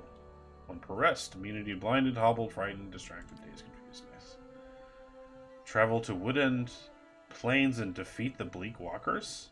That's very specific. Huh. Cool. Interesting.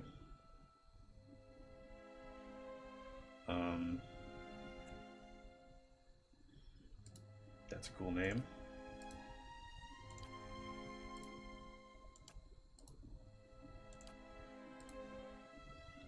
Spear is an interesting choice.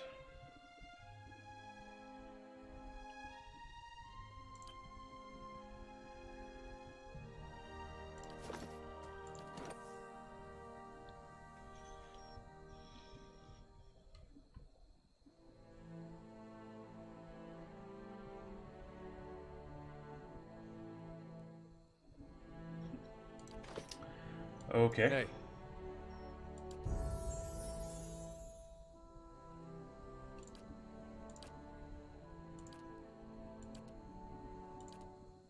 Hunting bow, hell yeah. Great.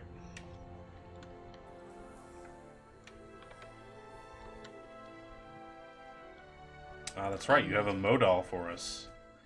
Fills the paladin and his or allies with unbreakable confidence, increasing damage reduction.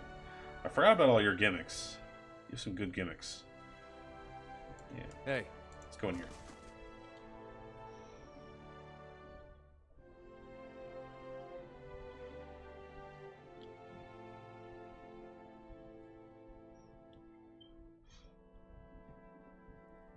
Of course.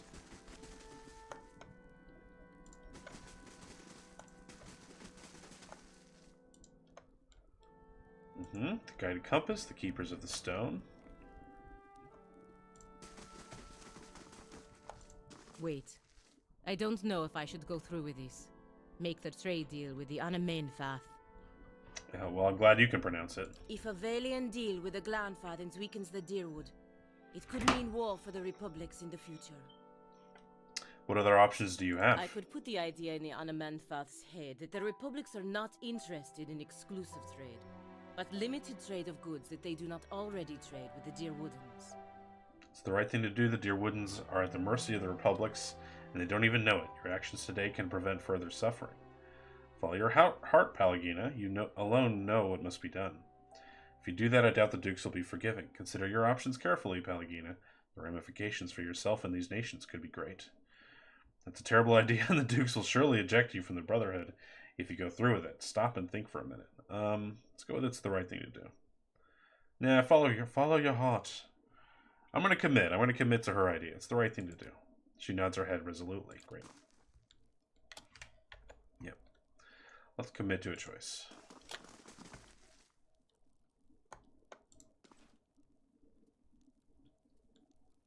Another Estramore. What do you want? Sagani leans in. Careful, this woman's young for an elder and looking to prove herself, I think. Thank you, Sagani. See? 2 reasons immediately to justify my party switcher-uppery.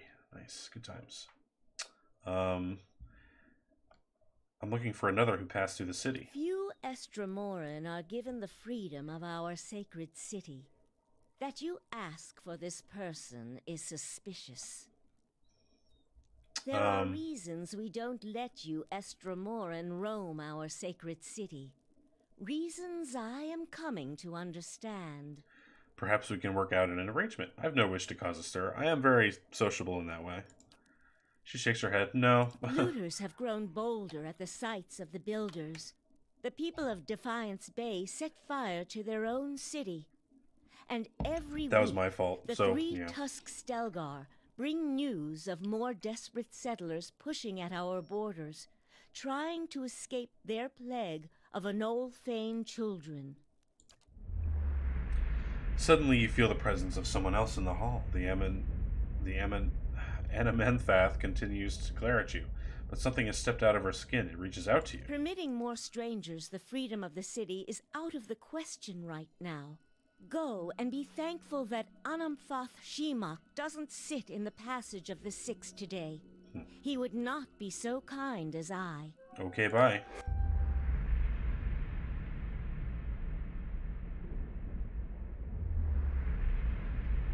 I think I'm naked. A vision of an Orlan man appears near Bethel. He has the same green-brown fur and hazel eyes as she does. Help me reason with him. He points behind you. Turning, you see the ghostly shapes of 5 other Anamfatha. Another Orlan with tawny fur and a sacred face, a frowning dwarf, a black-furred Orlan, and 2 elves. You're the leader of the Guided Compass. I thought your tribe was more open to outsiders.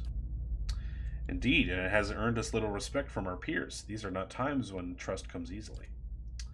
The spectral Orlan takes another step from her, setting his foot down with a slow, heavy motion. Tendrils of essence strain between them, and he grimaces and leans forward as if struggling against a gale. The angry Anamenfath winces. War. The spectral Orlan's voice is a rasping croak. They're headed for war. Remind them of Fertle's warning. I see the soul of an old Orlan. Does Furwilt's warning mean anything to you? Furwilt's soul image gasps. The taut thread of essence tug at him, drawing him back into the Anamenfath. Jesus, I suck at this word. He looks up at you. I tried to tell them. The Builder souls have touched even the Estramorn. You'd better explain yourself.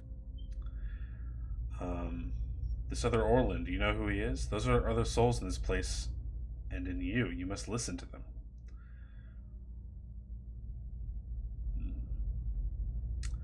The Builder souls have touched even the Estramorn.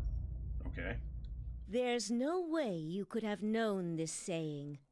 Not unless you are a Galuth on Anams, a watcher of souls. Yep, I'm a watcher. That explains much. Feralt's warning came before the Broken Stone War. Feralt, My ancestor on my mother's side was Anamfoth of our tribe then.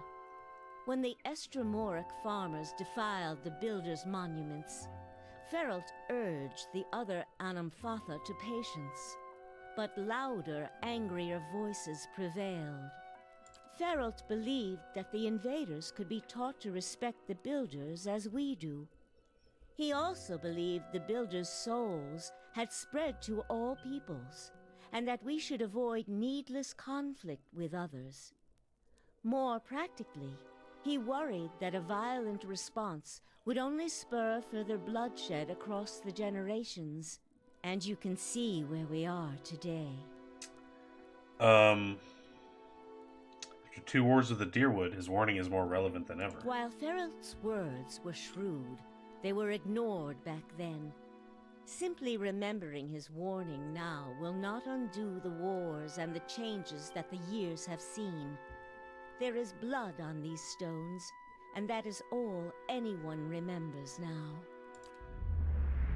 An image of a polished Adric cube flashes into your mind. There is writing on the stone, on the sides, but the image is too faint for you to read it. The Anamenfath turns away from you and looks at the ground, gnawing upon a pointed claw. Give them something else to remember. Yeah, give them something else to remember. I'm afraid I already have. Another Estromor came through here a few days ago and, well, letting him through was a mistake. One I am eager not to repeat. The Guided Compass tribe has a reputation for being too soft with Estromoran. One that will not be improved by my failure to stop this man who has desecrated our most sacred sites. That sounds like the man I came here to stop. I won't repeat a mistake in my haste to correct it. We bar Twin Elms from Estromoran to protect the ancient places that the Builders left behind.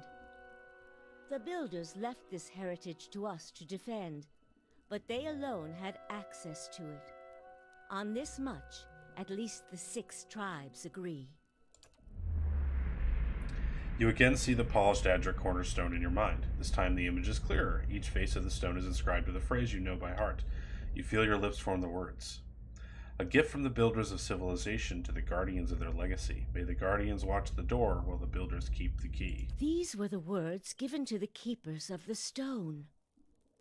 I know. So can I enter the rest of the city? That's kind of straight away. I know. Very well. The city is yours to explore. Tell the guard at the gate that you come to see the cornerstone with the blessing of the Guided Compass. If the gods have truly returned one of the builders to us, find the Delimgon of Ter Evron in Elm's Reach. If the gods have sent you here with a purpose, the Delimgon will know. I shall be here to assist you. Okay, great. Now Pellegrina can talk to her. One of my companions, a rep from the Valiant Republics, wishes to discuss a trade issue with you. The Orlan turns her gaze towards Pellegrina. Yes, the valiant godlike, blessed of Hyleia. So they say. The Anamenfath's face shows no outward emotion, but her voice betrays annoyance at Pellegrina's interruption. And diplomat of the Duke's Bells, I understand you were to be sent here with trade assurances from your masters. Revered Anamenfath, it is true that I was chosen to convey these assurances, but understand that I was fashioned more for war than etiquette. The Orlan smirks slightly. In these dangerous times, perhaps it is better to send warriors to do diplomats' work. Okay, sure. Pellegrina mutters a weak smile. Indeed. Anamenfath, I'm getting better at that. Regarding the exclusive trade agreement, her voice quavers slightly, and her golden eyes dart in your direction. Shake head, eyes wide. Shrug. Nod head, smiling warmly. She steels herself. The Republics feel it would be in the best long-term interest of all parties if you maintained your traditional goods trade with the Deerwood. The Anamenfath's long ears pitch forward. A strange turn. What do the Republics want, then? Pellegrina speaks quickly but confidently. To Andra Tara pearls. Trade will be picking up quickly on them in the Eastern Reach. You will buy them exclusively from us for the next 5 years. In exchange, it will be your exclusive market for Adraban and Caro Golan for the same period. The Anamenfath considers Pellegrina's word for several long moments. An interesting proposition, Valian. We will send emissaries south to discuss the details at greater length. Your appearance here speaks well of your duke's intentions. Pallegina bows deeply. Revered Anamenfath. Oh, I lost That's it. it. My position in the Brotherhood gone. I can't believe I just made up new trade terms to the Glanfath and Anamenfath. Postinago. You did the right thing for the Republics. Even if the dukes can't see it from their vantage, you can deal with their disapproval later. True. Yeah. Verus. They have a saying in Biajepe. New gold clears even the oldest debts. If I'm right, all will be forgiven. If not, there's nothing I can do about it now. Mm-hmm. Quest updated. Assassin at large. Cool. Quest completed. Child of the Five Sons. Very nice. Feels good, man. We only have 6 quests. We have 1,000,000 tasks. But they're all pretty useless for the most part. There might be some good loot at the end of each one, but who knows. Dragon Skull is brown with age and polished smooth. What are the 6 tribes? Glenfathan society is divided into tribes, which are further divided into clans. Each tribe is united by a particular history or way of life. Clans are communities of families that live together. In truth, there are more than 6 tribes, but the 6 largest have traditionally led the others. Each of the 6 has a seat here in the Passage of the Six, where we discuss matters of common interest. You saw, for instance, the debate that occurred before the Broken Stone War. The 6 tribes are the Keepers of the Stone, Fisher Crane, Three-Tusked Stalgar, Stone Bramble, Twice Split Arrows, and of course the Guided Compass. Nah, I can't do it. That's too much. More about you. I am the Anamenfath of the Guided Compass. Like many Anamenfatha, I have leadership in my blood. While tribal authority is not strictly hereditary, we believe that strong leaders can impart a portion of their soul to their children and grandchildren, meaning that Anamenfatha may succeed from a single line for many generations. Of course, with all that's happened here lately, I've wondered whether my family's line is coming to an end with me. Aww. Well, bye.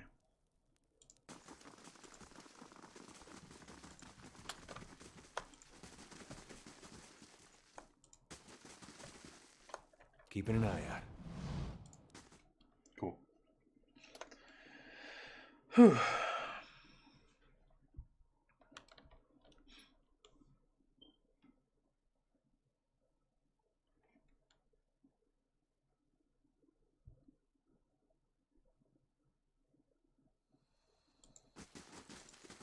Anyone ever tell you that you have the best accent? Well, no. I mean, some have. Men. Foolish praise in any case. It's just an ordinary Valian accent. Come on, say it one more time. Please? Shodari. Dondari. Vecente comane nishomenet. Okay. Yeah? I am big naked right now, but I look awesome naked, so that's fine. Gotta put on some armor. This is what I used to have on. It's okay, but it's a little Christmassy.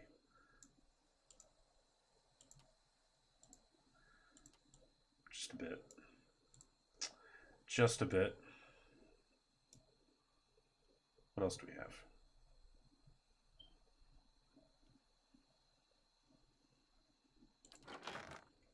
Mm-hmm.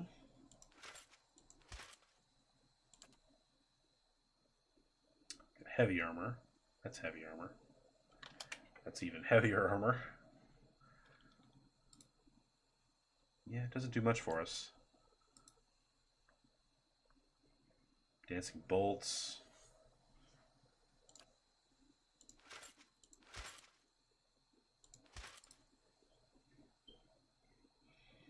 Some unique armor might be a little bit better for her. Wow, never mind. That's the coolest look ever. Yeah, that's fine.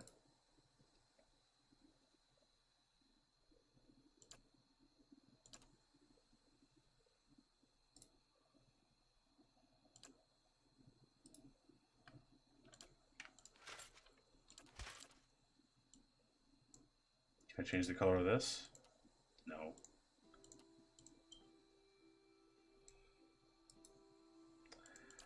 But you do deserve some rings.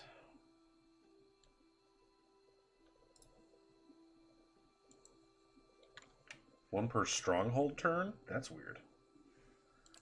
Huh.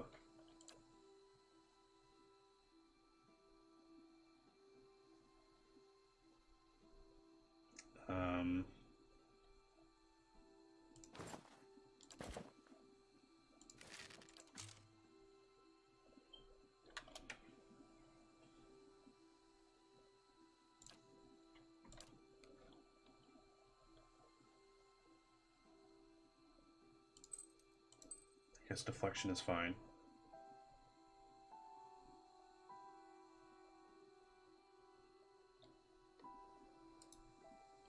Oh no. Get out of town. Grants knockdown. Okay. I like knockdown.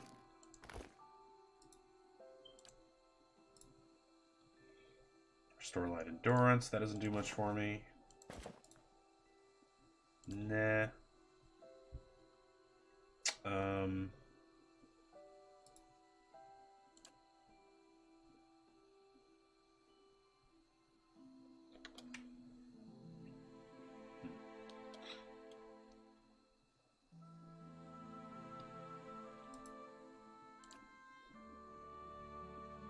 Come on, where's the really cool boots?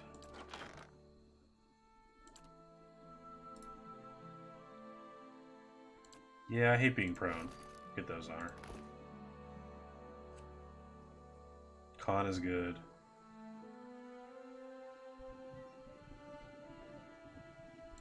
Might is good.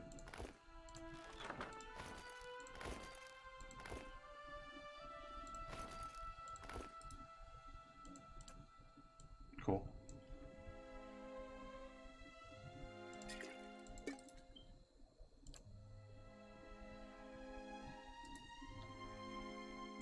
That doesn't do much for me, but I'll take it. Hey. Okay. Happy enough with that.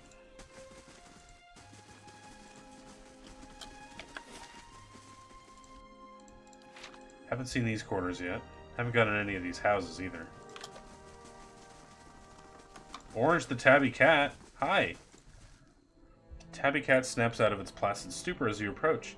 It opens its eyes wide, following your every step before trotting to your side to rub against your legs. You gain a night orange tabby cat. Oh, shit. That was fucking easy. Nice. We got a stupid cat. Oh, it's a big fat cat. Yay. We got Garfield. Nice.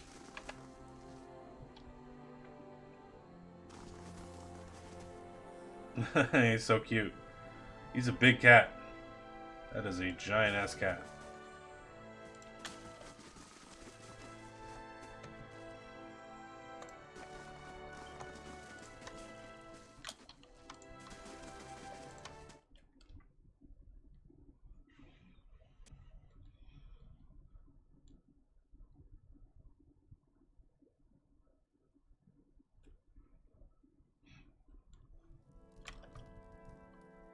Hi, Lindsay. Many blessings, traveler. Welcome to my home, Estremor. I am Lindsay, healer and guide. What brings you? I like your songbird. Does it have a name? Well, he does, but I ought not to have let my friend's daughter name him. The name is long and rather silly. The short version is Beaker. She rolls her eyes and smiles. The next bird I have will be named after an Amphath. Cool. Tell me about yourself. The locals have called me a wise woman, a term of respect, I'm sure, but it makes me feel my years. I'm an herbalist and healer. I spend most of my time caring for the ill, helping with the delivery of children and making remedies for those in pain. Okay, bye. Where's your bird? I don't want to steal from this lady, but let's try anyway. I've got this. Sure. It's done. Yep, it's straight up stealing. Where is this bird? Is it on her shoulder? Did my cat eat it? Dog with bird lime? Does that mean bird shit? I think so.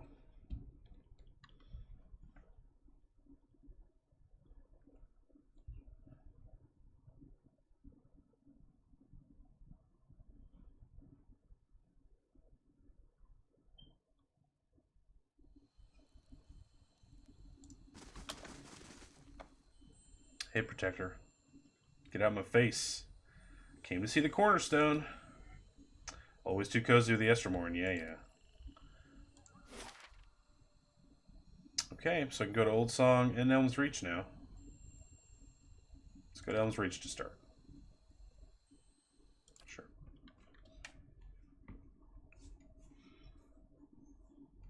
I mean, I could get rid of Pellegrina out of our party now, but I guess I'll just try to use her for a little while. Just for fun.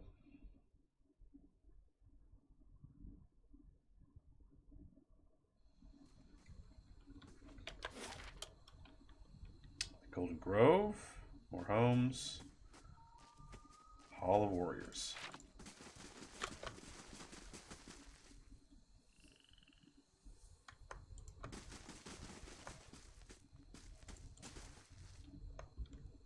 Find your paths. The guided compass trusts easily, but I don't. Okay.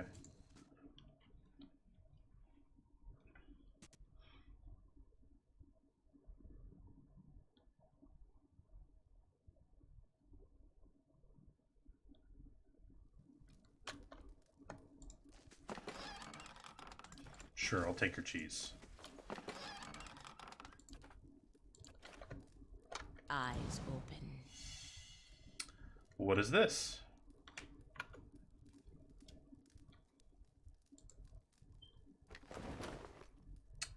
Oh, starlit garb. Cool.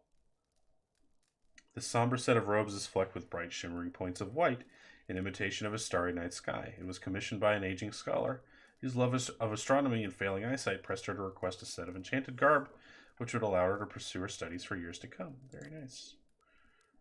Yeah, we'll take that. So your current shit is Pierce, Crush, Athletics, Recovery Speed, whatever that is. This is pretty shitty, doesn't do anything. Defense against spells. It's pretty bad. But I want to see how it looks. It looks pretty shiny.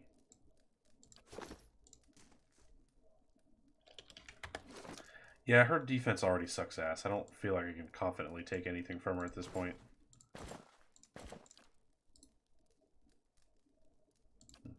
It's too bad. It's cool, and I'm glad we found it. Put that on Aloth someday, maybe. The loser that he is.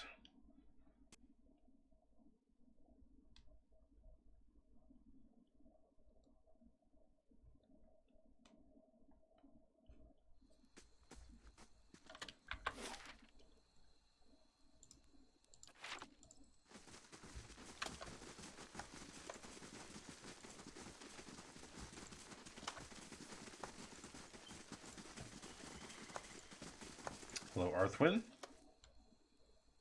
Got important things to do. I can't see what you're doing at the moment, so that's kind of bullshit.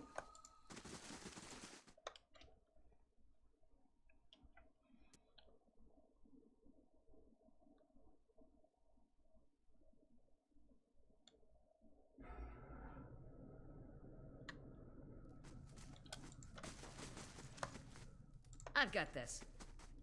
It's done. Tusk Warrioress, First Blade, Wilder Woman. I think I like these First Blades. Is it all ladies? Hello, ladies.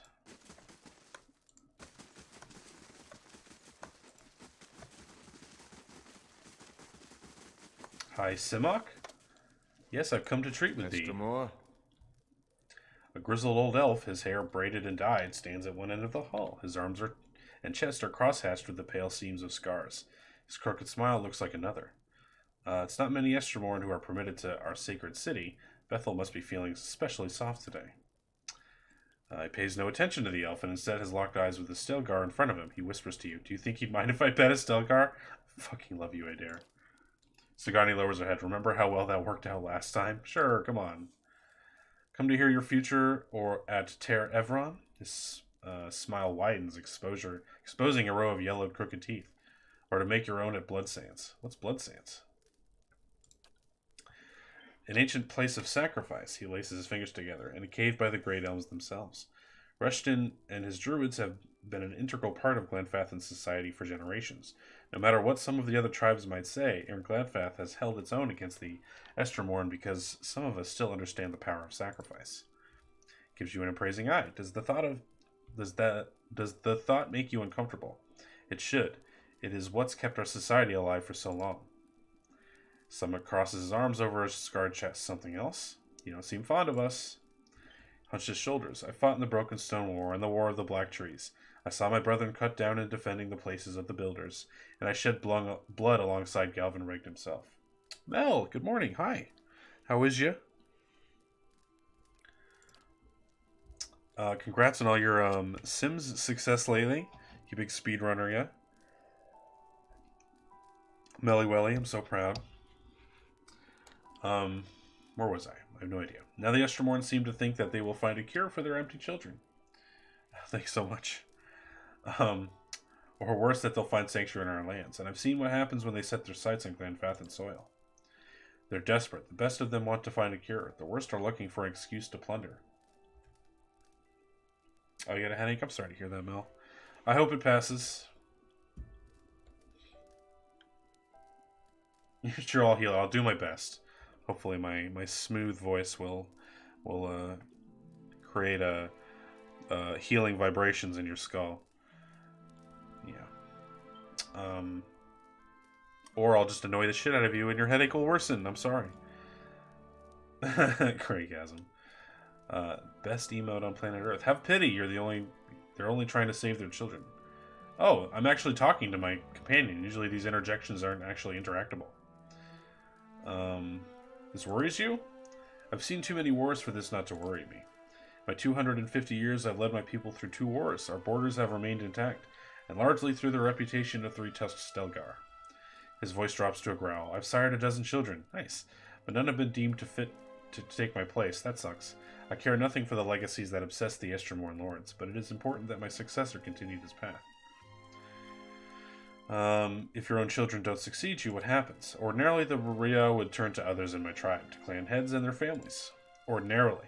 But we share a tradition of fostering the children of other tribes, and the Anamfath of Fisher Crane has trusted his youngest to my care. And as none of my own blood are fit to take my place, the Real will look next to this Bogchild, the kin of another Anamfath, and my foster daughter to take my place. Bogchild? I have nothing but respect for Fisher Crane, but their ways are not ours. Geesh. Hope I'm doing good? Yeah, we're good. I slept too much yesterday, so, I wound up going to sleep super late and waking up super early, and now I'm tired, overslept, and underslept, and I don't know. It's weird. I just feel like shit. But okay. Otherwise, I'm doing fine. Just playing games. The Orlans of Fisher Crane have lived in Thune Bog for 1,000 years. They are cunning and furtive by nature, which serves them well when they have swamp lands to hide their movements. This will not deter the Estermorn on open ground. When the Republics were young, we sent explorers up through Thane Bog to find a faster way through to the Dwarven Kingdom of White March. Few returned. He points at the warriors gathered near the fire. Our savagery has deterred the Estermorn from further encroachment. They would still tell of our deeds in the Broken Stone War, but if a child of Fisher Crane leads our tribe, we will lose that boldness, and the Estermorn will lose their fear of us. The child will be influenced by the souls of her ancestors. In times of crisis, she will look to their kin in Thane Bog for guidance. No matter what I might try to reteach her, it will not be enough.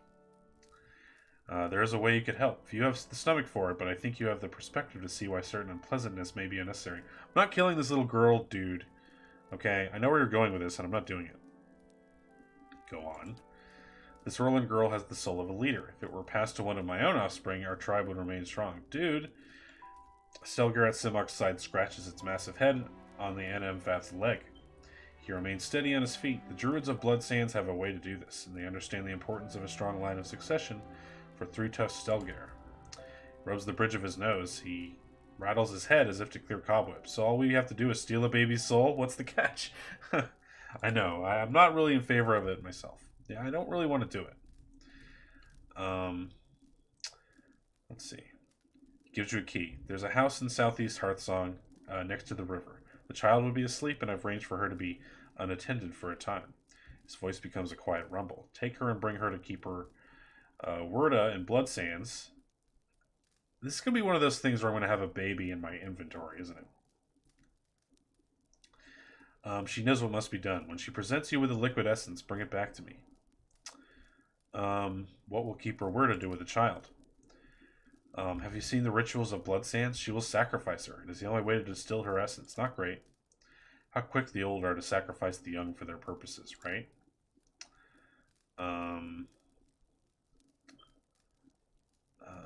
How can you possibly expect to get away with it? If you know the girls here and one Orlan babe will look much the same as the next, but let me worry about this, jeez. I should kill you for this. That's not bad. I kind of should kill him for this. Yeah, I should kill you for this. Surrounded by my best warriors? That would be unwise. I agree. Your dynasty ends now. I won't. I do not relish the deed, but 2 centuries of leadership have taught me that all things bear a cost. Consider it well, Estremor. I am not above rewarding those who are of service.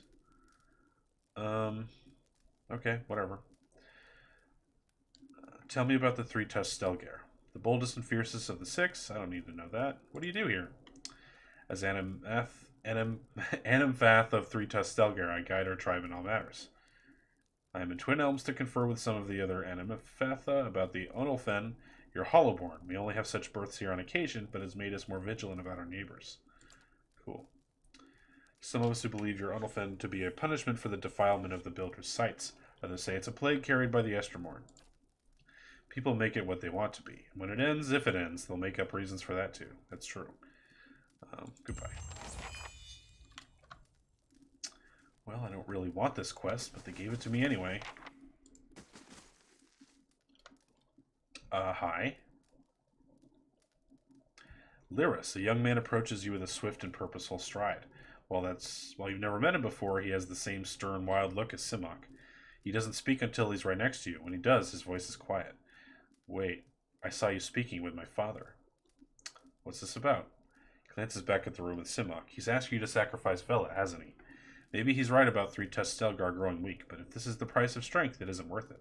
No, I know, I told him to fuck off. The tribes have survived this long because we've stuck together. Sagani does a double take. Kid, are you sure that old elf's your father? I would never hurt the child. Yeah, right? He sighs. He did not seem like one who would, but my father will find someone who will. He doesn't give up on an idea easily, but there may be a way to stop him. Okay. There's an herbalist among the Ovates of the Golden Grove. Bleda, that's her name. They all gather southeast of here by the river. She could brew a poison. Simok wouldn't know the difference until it's too late. Okay. There's the family resemblance. Nice. There's an easier way to kill him, you know. Yeah, we could just fuck his shit up right here. Why not return the child? You want me to murder your dad? Yeah, fine, I'll poison your dad. Let's see. Let me guess. If Simok dies, you're next in line. It's not like that. The Rhea have already determined that my soul isn't strong enough. Whoever follows my father, it won't be me. Okay. Why not return the child? It's complicated. A child sent to be fostered by another tribe isn't allowed to return. Fortunately, explaining that we're shielding her from my father would make matters much worse for both tribes. True. You want me to murder your dad? No, but it's better than allowing him to murder this child, I guess. Fine, I'll do it. With another glance at Simok's chamber, he backs toward the door. Like I said, you'll find Bleda in the Golden Grove. Good luck, thanks. So many choices. Sorry, my nose is very itchy today. It's very dry.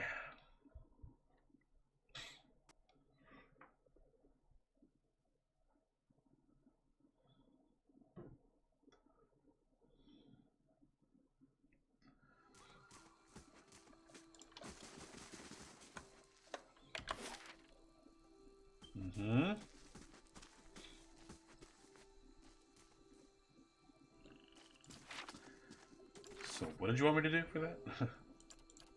Whoops. I can close those. I don't need those anymore.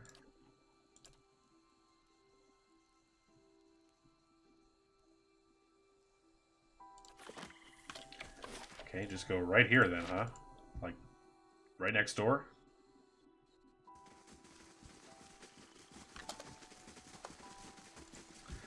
No long walks here.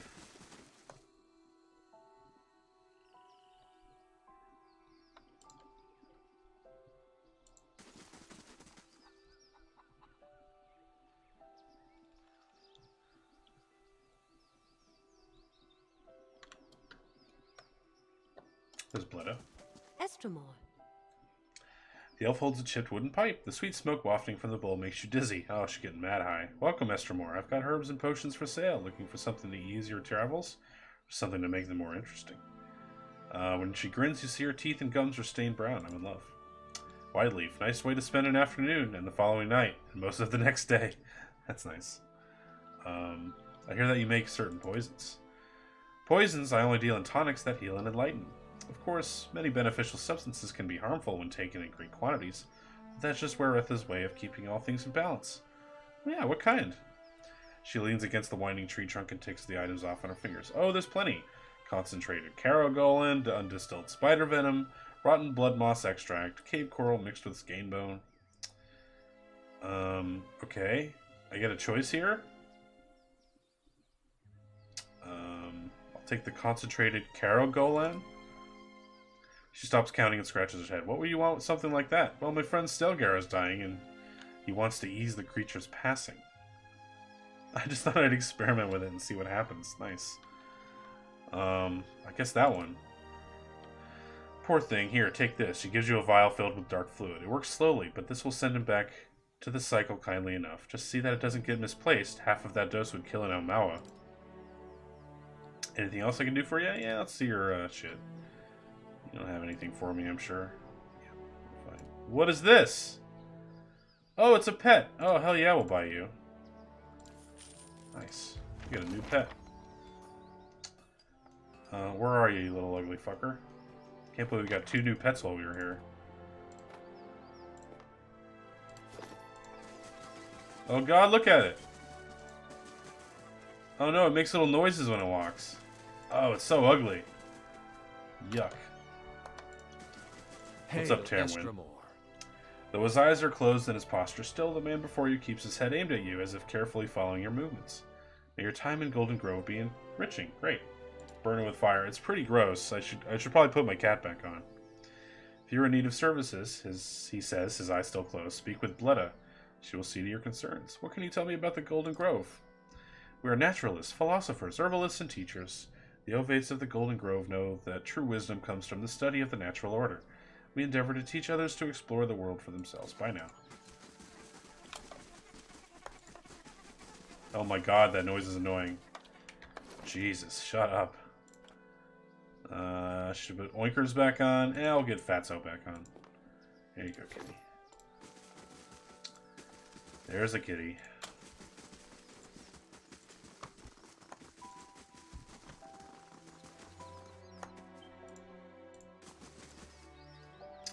Iswild, an elf with placid green eyes, nods in greeting. Welcome to the Golden Grove, traveler. Estremor?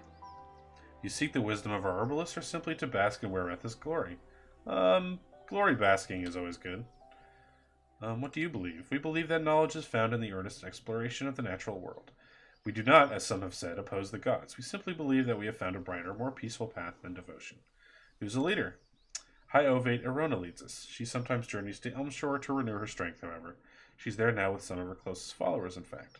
Arona is a mighty elm among us. She's lived for generations. There are none who understand the world as well as she. We are fortunate to have her wisdom to answer our questions. Tell me more about Arona. Why, you must meet her for yourself. She is wise and kind, and she has led our order from the beginning. Yet she walks among us and gives freely of herself. That is what so many of us cherish about her. She is present among us in a way that the gods never are. Like, literally, do you mean? Tell me about the Grove. Okay, I know. Gotta go.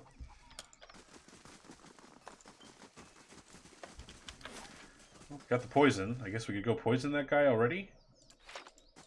Is that what we want to do? Big poison for big boys? Might as well.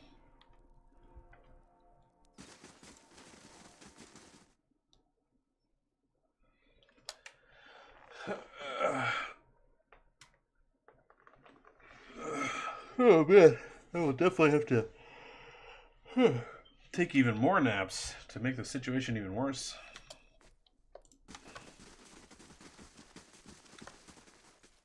Hey dude, you want some poison? Here's the potion you asked for. Okay. Wait.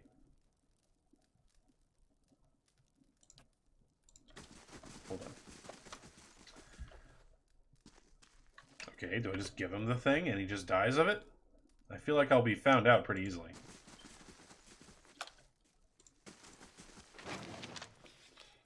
Maybe I just put the potion there. It's an actual item in my, Nope, there's some milk. Here, you put some milk there.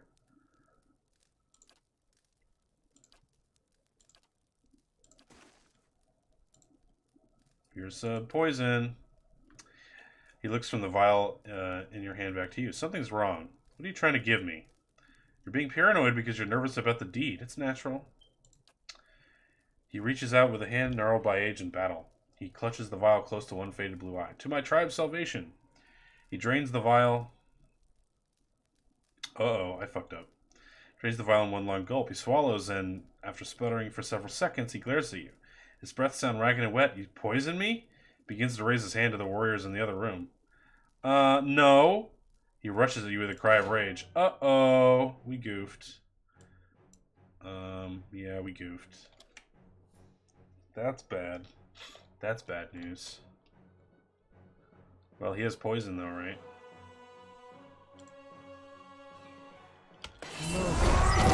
Whoops. Well, we did complete the quest, right?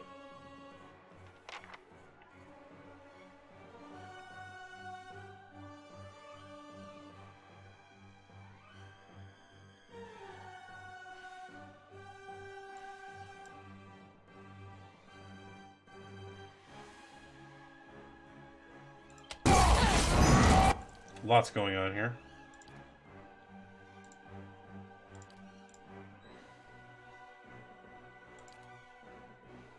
I sure miss my other companion's abilities already.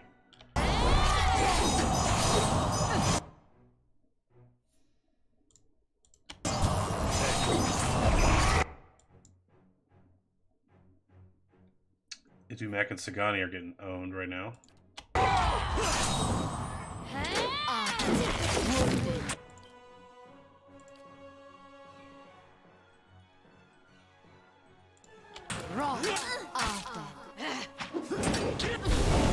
Cool.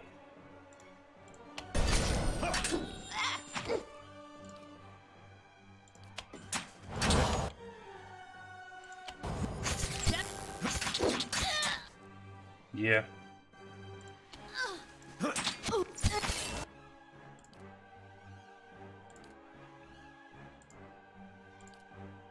What can you do for us? Anything?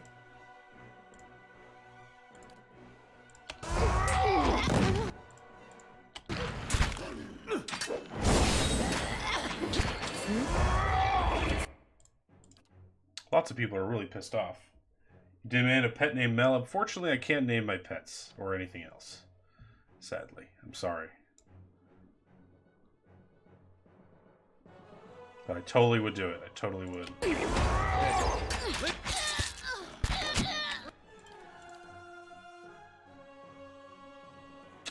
No, we're doing this one now.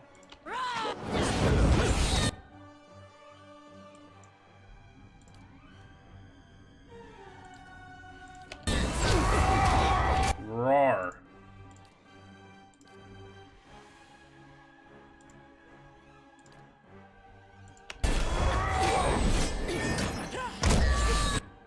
Sagani is going down. She does not have a chance. Poor Sagani. I love that song. Good choice. There's a lot of enemies around.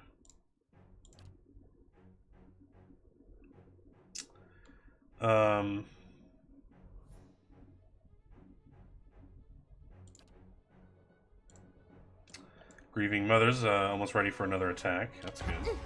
Sagani's definitely going down. There she goes. It's about to pop off. Well, that went badly. Holy shit. Alright, we got owned. We got owned by that fight. Damn. So I'm not really sure I want to poison this guy, because we sort of just met everybody. And also that lady was nice enough to let us into this area. Hey. Maybe we shouldn't destroy their entire power structure right away. So let's go ahead and leave. Huge backdowns. cowardliness right now.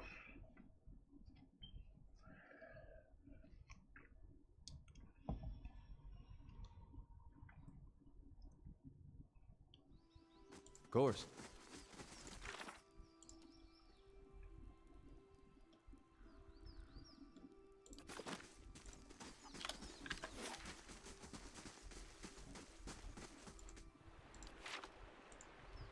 Guess we'll check out Twin Elms.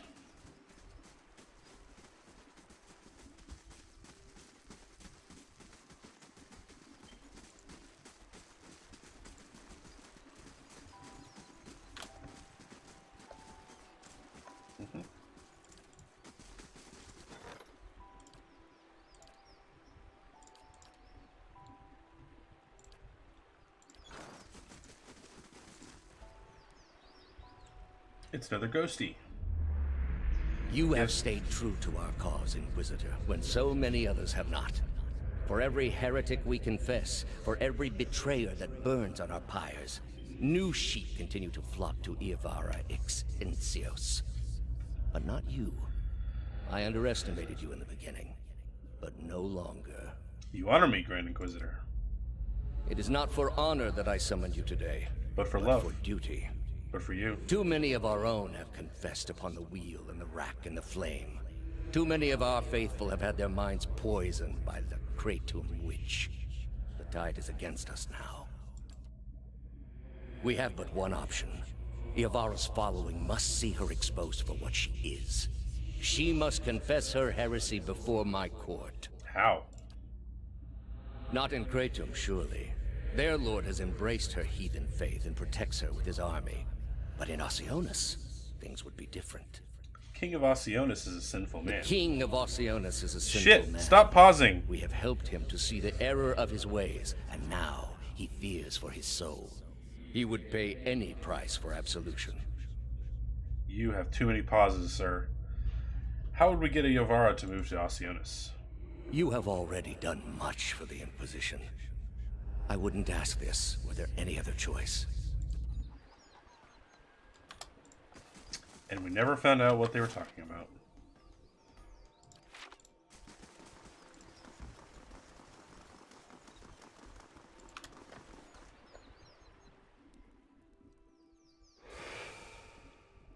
Hi. Ooh, tree ladies. Sida, two identical women seem to fade into view as they move away from the great trees that camouflage them. Their skin is tree bark, rigid and scaly, wreathed in curling tangle of roots, buds, and blooms. Their hair hangs beneath the shade of serrated leaves like the drooping branches of the elms above, and the pupils of their eyes are encircled by hundreds or even thousands of concentric rings as if to mark the accumulated wisdom of millennia. Turn around, flesh creature. Outsiders are not permitted to approach the elms. Do you not feel it, sister? Something familiar, an ancient soul like the other one, another defiler, no doubt. Let us fell her and be troubled no more. It would pay the debt of her predecessor, well shit. So it would seem, Rhiannon. But we must not hasten to judgment. I see a different motive here. Different questions in these eyes. Stop letting the bad guy through. This is all your fault. They keep letting him through and blaming his bullshit on me. What of it, young trespasser? Is it as my sister says? Or are you here to stain this place with foul deeds? I seek a man who came through here. It sounds as though you've already met him. It's true. Heard there was a commotion here and came to investigate. My business concerns the health of this land, and you would be wise to aid me. I have forgotten my purpose in the presence of such legendary beauty. Have I begun hallucinating in double? Nice. I'd gladly burn this place down, but I have more pressing concerns. I sort of like this one. This one is pretty funny. I seek a man. There, by your own admission, Sita. Yeah, Really, sister? And you wonder why your leaves begin to fall out before midsummer. What does that Clearly mean? that man did not want to be followed. Whatever the relationship here, I suspect it is anything but cordial. The answer is yes, old one. We crossed paths with Theos not long ago, and we can tell you where he went. But I find it curious that anyone would seek him out. Suspicious, even. If we are to help you find him, we would know why. Stopping him might end Waydwin's legacy. So True. that is the reason he passed this way. This is low, even for the Leaden Key. They are fuckers. I told you we should have confronted him, Sheila. He has always been a poison. Yeah, join my party. It would have been the last thing we ever did, sister. Who can be said to have ever gotten the better of Theos? Yes, but imagine how much fun it would have been. Can't you just picture him all strung up in Yes. vines like an angry little puppet? Yes. But that's not what this is really about, is it? You are bound to that man.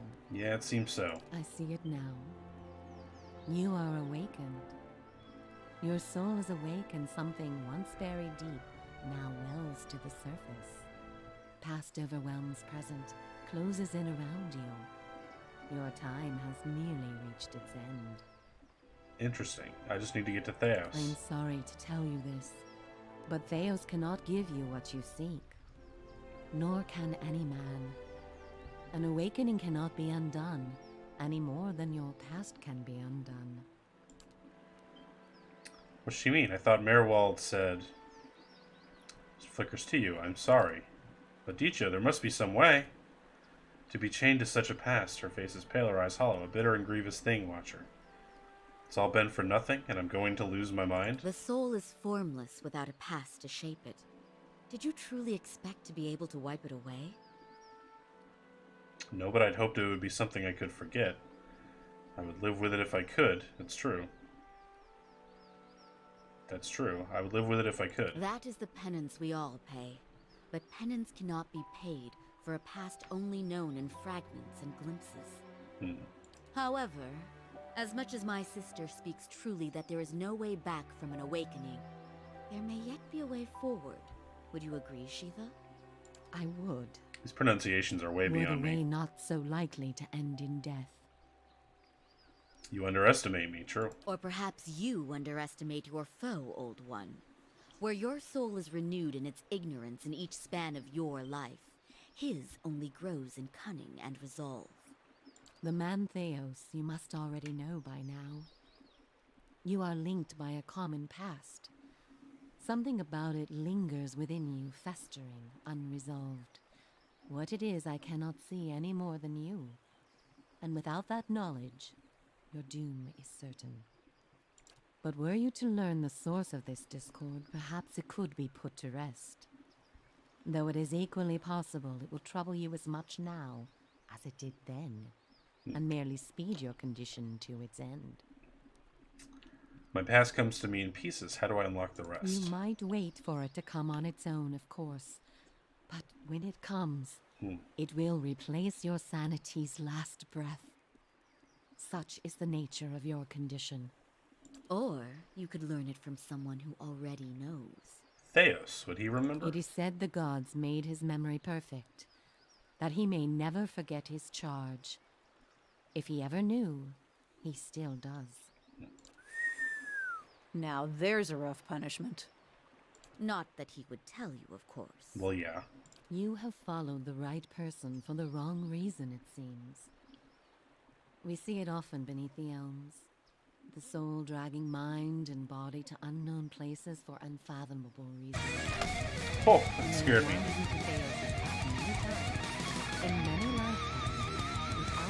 Thank you to Chalice for the follow. Oh, you scared me. Thank you for the lurk and the follow. I appreciate it. Let me give you a follow back. Welcome to Simply Streamers, by the way.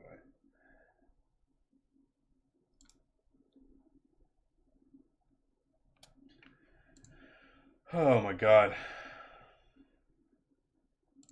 Follow now. There it is. Oh, thanks. Boop. Boop. Oh, that was terrifying. The only thing that's certain is you did not find what you sought. Yeah, right. I know. I was pretty sleepy before. I was very intently concentrating on this shit.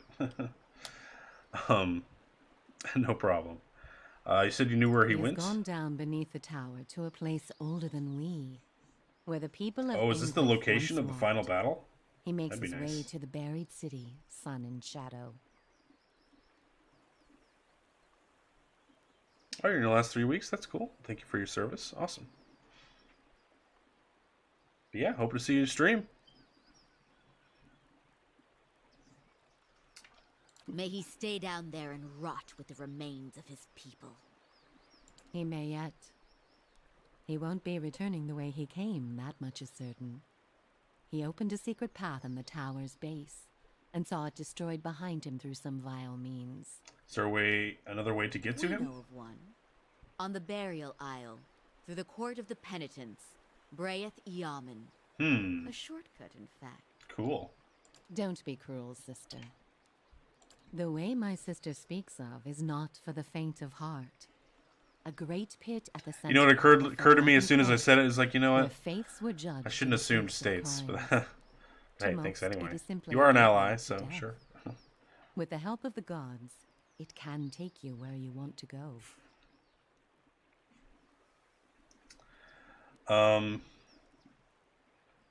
Let's see. What do you mean with the help of the gods? The pit is said to have been a means of judgment by the gods. Those cast into it are meant to die. Sorry, guys, doing cell It is phone that things way while I you game. must pass to reach sun and shadow. What if you'd served in like Iraq? Well, I think Iraq, not technically an ally, is an ally. I think it is actually. I'm not really sure what the status is. I don't read the news, damn it. How dare you give me a world events test here in the middle of my stream? How dare you? Just kidding. The court is old. We do not know much for certain, but it would seem only the gods themselves can grant passage. What is this court? No more than a ruin now. It is older than we. A place for the trial of heretics. We were not here to witness it. Reported? Thank you. But Good. at one time there was a group Deserved. that refused to acknowledge the gods. Neither the first nor the last, of course, but these were numerous and all put on trial for it. Those who did not repent were cast into the pit and imprisoned below. The fall killed them, of course. The prison was not for people but for their souls, and their sentences were eternal. It is said that many of the condemned repented and were permitted by the gods to ascend from the pit, so long as they pledged their service to one of them. But these are old legends. How would I ever get the gods to help me? Behind us is Ter Evron, said to pierce the shroud itself and a place of communion with all gods. If ever there was a time for prayer, you have found it. Who would I pray to? Any god you can, I should think. Okay. I would pray first to those gods you like best. That would be Barath. I hope for your sake the feeling is shared. I have killed many, and Barath likes murders, so that's good. Only way to get through is to pray for help. Not the only way. Just the only one that doesn't end with your body impaled on jagged rocks. Naturally. No other way? None. Okay. How do I pray? Ter Evron is also called the Hall of Stars, and the stars show us the allegiances of the gods. When stars are in conjunction, we know the gods they represent are aligned as well. No, you are correct. It is voluntary. We have historically had drafts where it was mandatory, but that has not been the case since, I believe, the 60s. I don't believe we've had a draft. You should choose a place to pray where you'll be closest to those you want That is to a hear you. deep wartime If necessity. a god stands alone, you should yeah. pray to that god. If they band together, you should address them all. Mandatory, yeah, I hear that is a Choose thing your in many, words many wisely, countries. Yep. For all gods expect proper homage, and none has patience for fools. I have other What do questions. you wish to know? How did you know I was pursuing Theos? The same way that you are no doubt able to peer into the ether and experience the souls of others. It is something we are born with, some more, some less. A gift common to many creatures of the wilds. You share certain similarities with the man you pursue. For your sake, I pray they are few and of no consequence. You mentioned people come to these elms without knowing why.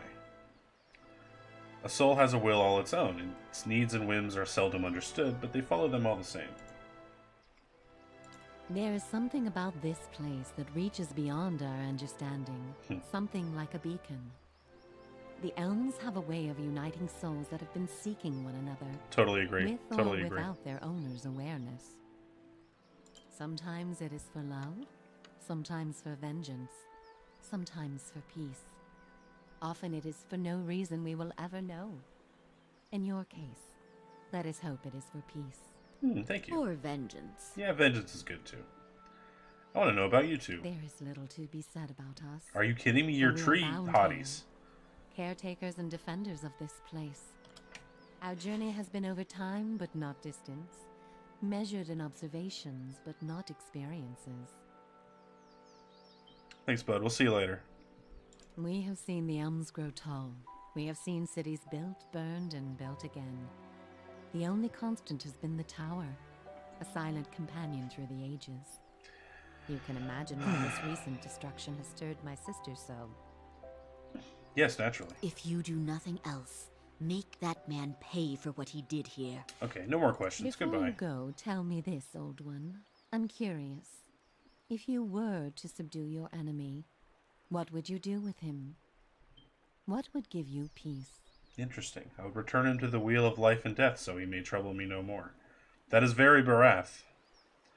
Wish to undo the harm he's caused. I would set him on a better path. I would take his place and power for myself. I would undo the harm he's caused. That's probably number one for me. You would need to have twice as many lifetimes as he to repair his savage work. I'll do my best. But perhaps there are strides you can make. All the same, think on this matter. Be assured in your course. In the end, it may mean all the difference, not just to his soul, but to yours. And be warned. Some questions have answers that can never be learned, and it is those that trouble the soul above all others. May you find an answer to yours. That went on a long time, but hey, we completed that. So now we have 2 main quests. No, close. I don't need you.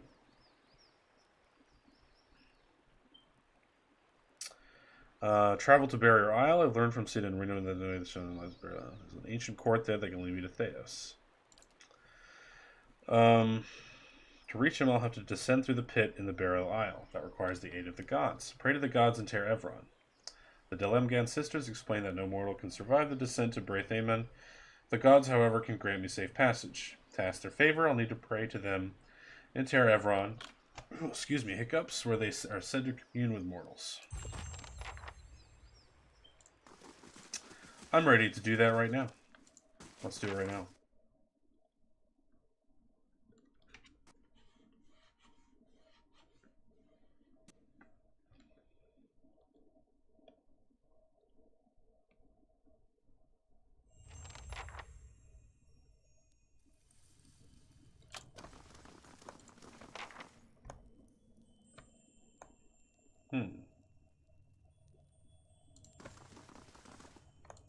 Interesting.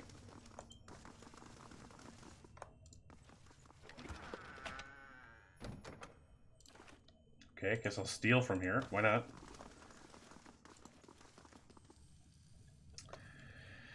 Alright, let's see what we can do. Whoa, cool. Very Final Fantasy. Almost beats the Seven Lights. Awesome.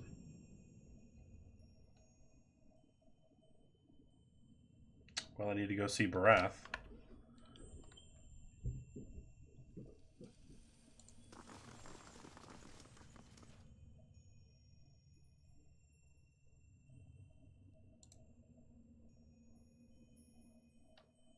Whale Shrine.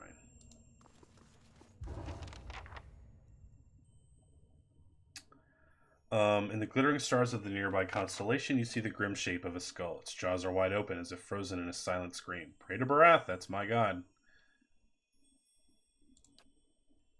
You kneel before the shrine and prepare to recite the ritual words.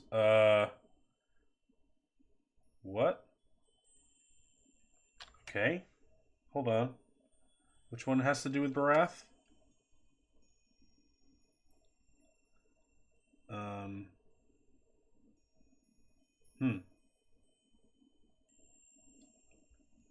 Shit, I don't remember which one is Barath.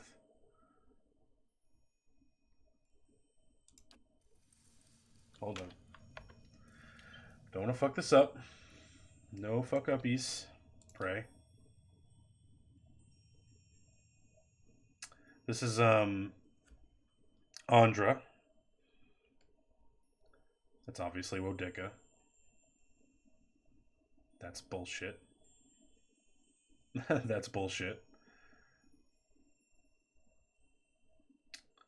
I feel like this is Barath.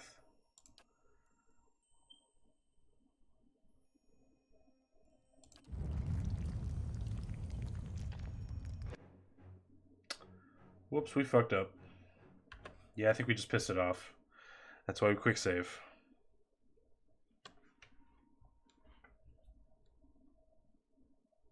I don't know anything about my own god, it turns out.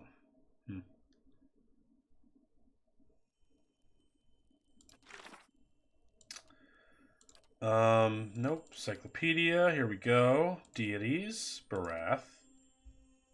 God of death, cycles, doorways, mortality, and inevitability. Keeper of the cycle of life and death, Barath is thought to seek to claim the lives of those who have lived past their time. According to folklore, Barath is seen most often in the form of the Pallid Knight or the Usher, two skeletal characters who lead such people to their deaths by way of challenge or trickery. Cool.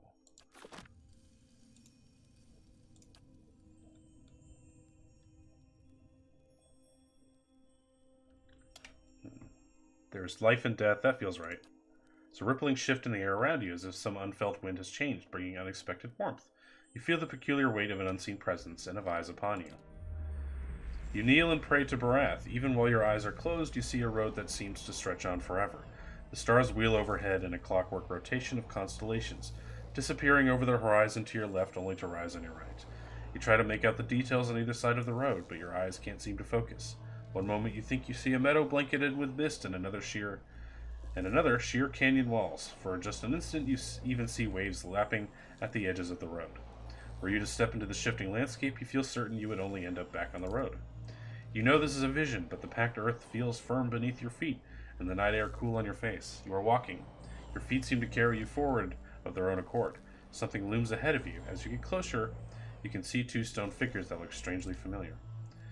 The two faces of Sereno, what we call Barath. She shudders slightly, her feathers ruffling as she peers at the figures with apprehension. You remember the door to Cleoban Relag and the two figures carved into the mountain next to it. One looks vaguely male and the other vaguely female. Only a thin layer of flesh covers their skeletal bodies, which twist to face the doorway between them. The doorway, however, is not what you saw in the ruins. It's a skull, gaping and jawless. As you look on, its open mouth seems to grow. The arms of the two stone sculptures are swept toward the mouth, inviting you in. Get in! The road through the maw to another shifting landscape surrounded by stars. As you pass through it, you see an identical doorway in the distance. A dwarven man stands near it, unmoving. You turn and look behind you, only to see the skull gate you just passed facing you. An elven woman waits in the road. Like the dwarf, she stands still. When approach the man.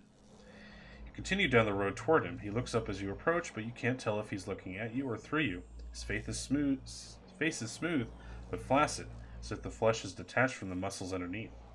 As you look on, his face begins to change. Wrinkles crack at the corners of his eyes. His mouth sinks, carving deep lines from his nose to the corners of his lips. His jowls sag, and the loose flesh hangs like dough. He raises his cupped hands. They're covered in blood. He lifts them to his face and smears himself from his newly creased forehead to the wattles of his neck. As he massages the dark, sticky fluid into his skin, the flesh wrinkles disappear. The hanging folds recede, and his flesh tightens as if re-adhering to the skull. Okay. He lifts his head, and this time you know he's looking at you. His renewed face looks like a mask, artificially smooth and still. Behind it, his black eyes are two hungry pits, yawning like the empty mouths of skulls. Come, make your sacrifice to Ethik Nall. His body blocks the path. He extends a bloody hand towards you. I'll take his hand. You grab his hand, but his skin gives too easily under your grip. As you try to pull away, you hear a noise like dried canvas tearing. His skin splits, following a long seam that begins at his arm and stretches the length of his body. Blood gushes forth in such quantities that you can't imagine there was ever anything else in him. Sure enough, as the dwarf empties of blood, he collapses like a desiccated husk. The blood in the path gleams with 1,000 souls worth of essence. The essence evaporates, trailing shining filaments into the night sky. Only now that he is dead can you continue onward. The blood pools around your feet, and you look up and see the elven woman waiting further down the road. Approach. You start toward her. There's something unnatural about the way she stands. She's too still. When you get closer, you see that her legs taper into a slender trunk, and in place of her feet are gnarled, twisting roots. She lifts her face to an invisible sun. Her long golden hair is the color of autumn leaves, and as you look more closely, you realize that her head is actually covered with tendrils and vines sprouting brilliant yellow leaves. Each glimmers with the essence of an entire soul. She gives you a beatific smile. As you look on, the leaves slowly fall from her head and settle at her roots. They melt into the path behind her, and almost immediately, new leaves sprout in place of the old. She reaches towards you, still smiling as roots spring from her fingertips. Her outstretched arms bar the path. Take her hand. Her roots twine around your fingers, and as they do, they grow rigid and cold. Her outstretched arm petrifies as a rough stone bark overtakes her flesh. She can only look on in horror. You break away from her brittle grasp. Her feet are rooted in place, but she twists and writhes as if trying to flee her own dying limb. The petrification reaches her shoulder and spreads down her body, freezing it in a painful arc. It creeps up her neck, and she throws her face skyward like a drowning swimmer. The grayness covers her face, freezing her gasp in stone. Now that she's still and lifeless, you can continue past her. Only the golden leaves on her head remain untouched, and as you watch, they fall one by one to the path below. They shrivel as the shimmering essence fades from them. A voice echoes along the road, barely more than a whisper on the breeze. Return them to the wheel. You lift your gaze and see the skull gate ahead of you on the path. The candles of Ter Evron wink through the open mouth. Okay, bye.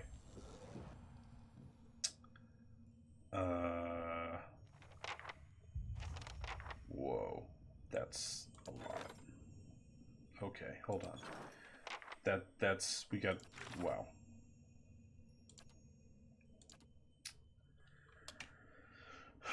Okay. Servant of Death. Barath tires of mortals evading the natural cycle of death and rebirth. He showed me two individuals in particular, a dwarven man and an elven woman, who have extended their lives for centuries. And the lives of the two figures. Barath, the god of death and rebirth, showed me a vision of an elven woman and a dwarven man stopped on a road. My touch slew them, and only I was able to continue along the path. Things are the god's way of telling me that these two individuals have cheated death for too long. Ending their lives will no doubt please Barath, so I need to do this to get the god's favor. The dwarf in the vision had an eerily ageless face, and he seemed to renew himself with the blood of others. He said something about the Ethic Null. When I learn who or what this is, he will no doubt be nearby. The elven woman, who's strangely tree-like in the vision, she mentioned a place called the Golden Grove. The druids of the Golden Grove told me that High Oveda Rona often ventures to Elmshore in search of remedies to prolong her life. Oh shit. I suspect that Arona is the elven woman from the vision. My god. Okay, so I can't even close those permanently. Alright. Well, that was fun. So I can't... Looks like I can pray to most of these. Can I get a bunch of missions from gods? I don't want to do that. No. No, I'm fine just doing Barath. That's fine. I can live with that. Hopefully we can do these via not evil means, because I don't want to kill these people's like healer. Excuse me, and leader. Know what I mean?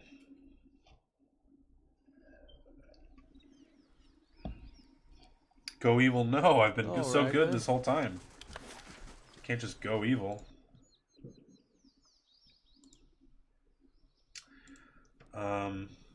Okay, so I need to get some lore, I guess, right? Maybe these two can help me. Can I talk to them anymore? Oh yeah, hang on. Yo, questions? What do you wish to know? We will tell you what behind us is Ter Evron until we meet again. They have nothing for me. So I need some lore.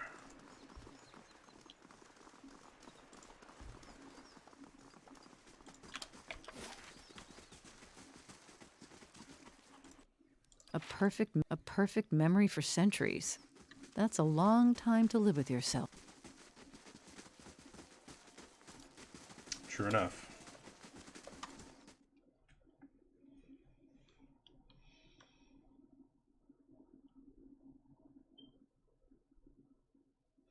Where can I get lore about that dwarf guy? Hey, fellas.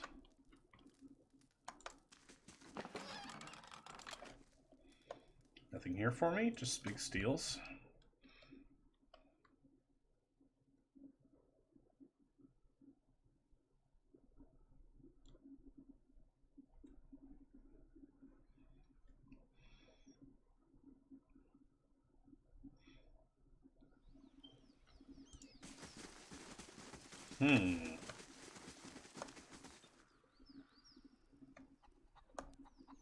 Oh man, children. I almost never see children in this game.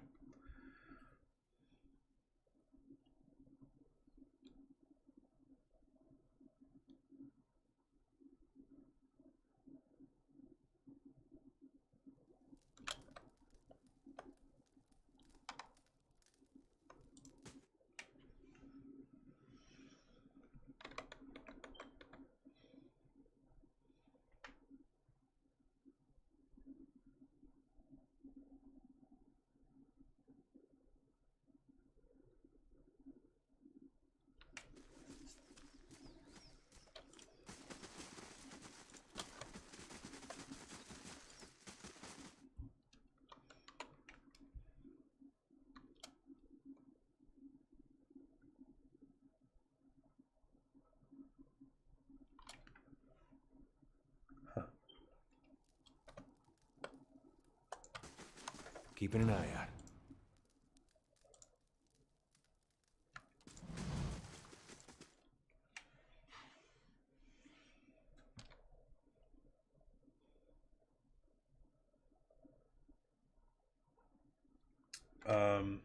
Just need to check my quest real quick. I want to check out Sagani's quest. Just remind myself where she needs to go.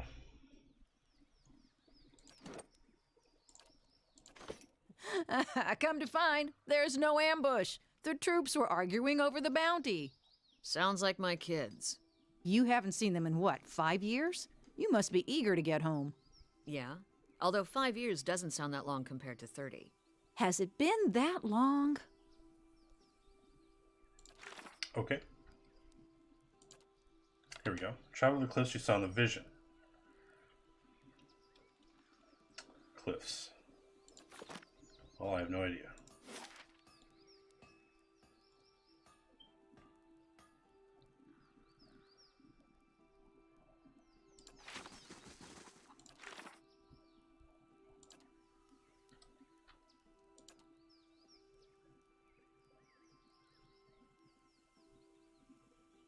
Elmshore. Where is Elmshore? Oh, there it is. Okay. Let's go. Let's go there right now. Check this lady out.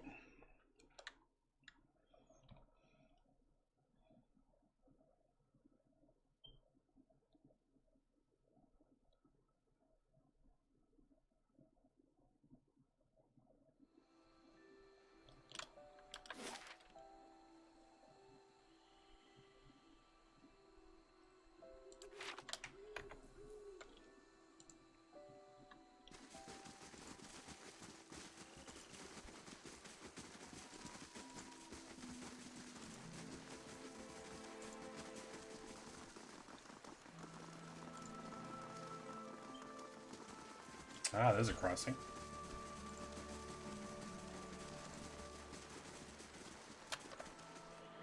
Found you.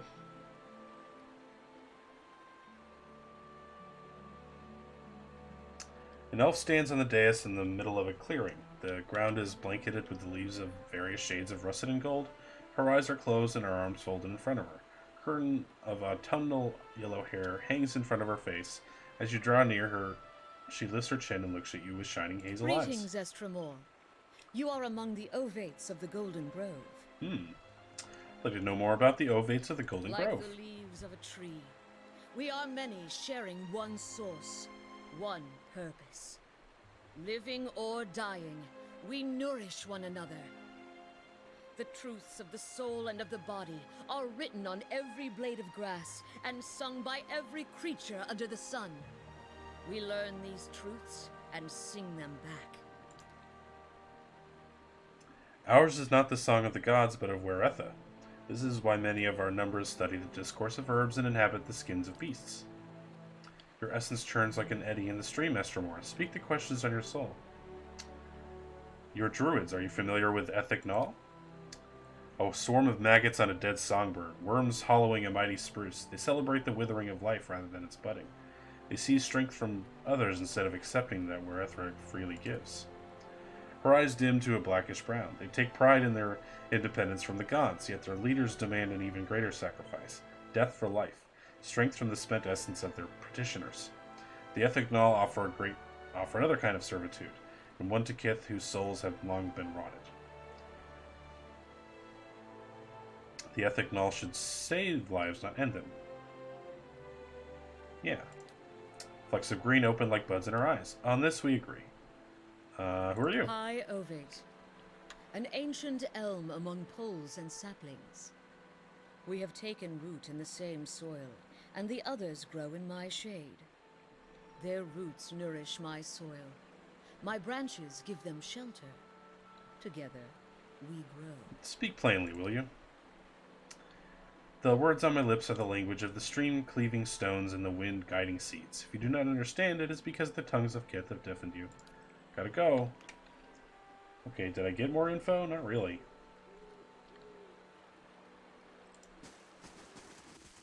Excuse me while I walk all over your dais. Alright, let's see what happens when I do this. Maybe we can just have a chat about her life.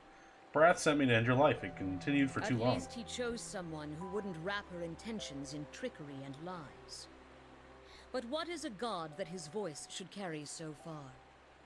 And what are you that you should so eagerly obey? The gods only have dominion over what we seed, and you would cede matters of life and death to them. That's a fair point. It's that, or trust your neighbors. If you had my neighbors, you might think twice about that. Are you any different? You've extended your life beyond its natural span. Through work and wisdom, the greater the tree, the more fruit it may yield. She nods at the ovates gathering in the cleansing. They are vines climbing an ancient elm into the sunlight. My growth sustains them. Should our harmony fall prey to a god's jealousy? We should not be slaves to the whims of gods, but I find it hard to see what her followers gain from this arrangement. Your growth stunts theirs. They learn nothing apart from you. This is what you demand of the other ovates. You're no different from the Etheric Null, or the gods. Ooh, slammed. A storm of protest brews behind her collar's shifting eyes. She says nothing for several seconds, but you see the fury slowly drain from her face as her eyes fade to the brown of dead leaves. Finally, Arona lowers her head. Your words carry truth and shame. It was never my desire to diminish my followers, but I can see where perhaps my roots left no room for them to grow. Holy shit, just one sentence and she's like, alright, I'll die.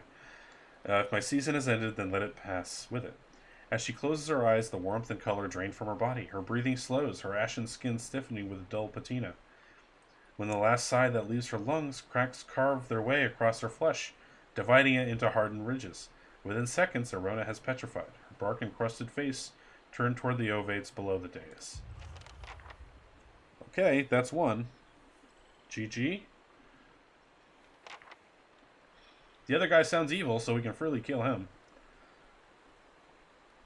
Oh, look at that. She's like literally just there. That's cool. Steady does it.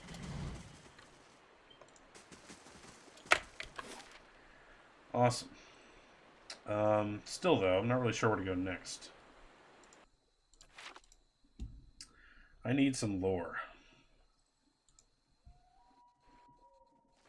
Let's talk to the Anemphatha and see if she has anything for us.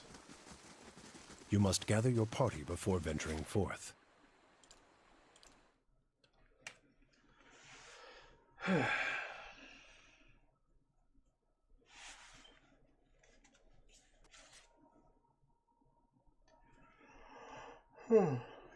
Excuse me.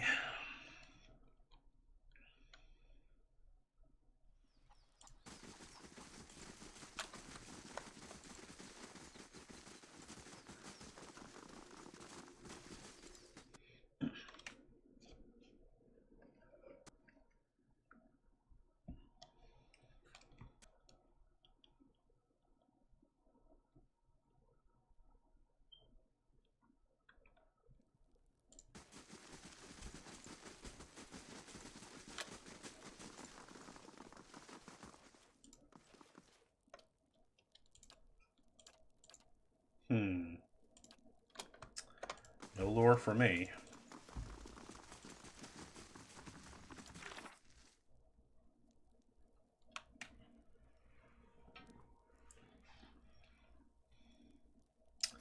Ethic Null. What the hell am I going to learn about that?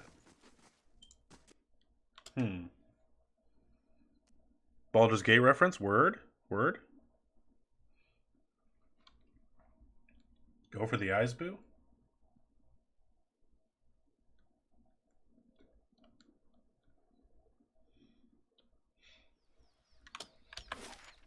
Don't bother the caddy, Tamak. You'd have better odds against a Stelgar. So we can try this Celestial Sapling.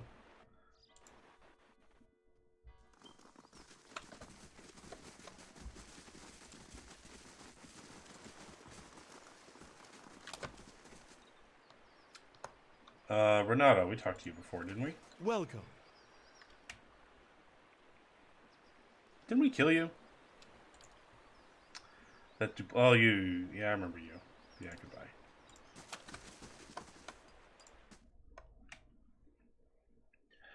I remember his bullshit.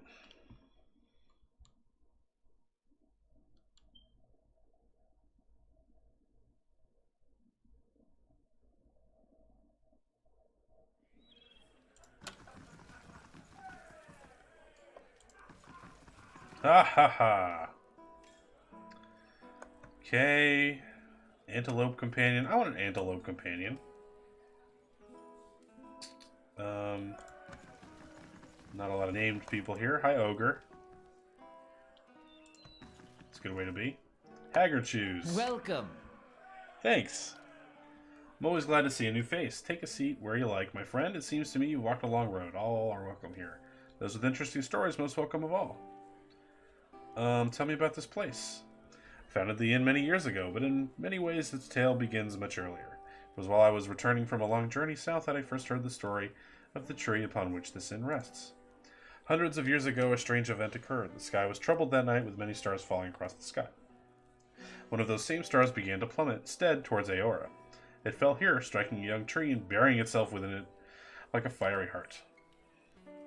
But the tree survived, and over the years it grew and grew and grew, twice as big as its fellows in half the time, until it reached the sizes you see now, and grew no more. Hearing the tale, I knew I must find the truth, and you see it there. Around the tree's heart, I built this inn to welcome all travelers who might look upon it. Very nice. Room, please. Actually, I don't really need a room. Don't need to buy an adventurer. Don't need camping supplies or any of this other shit. What is that? Huh. 5% melee damage. That's not bad.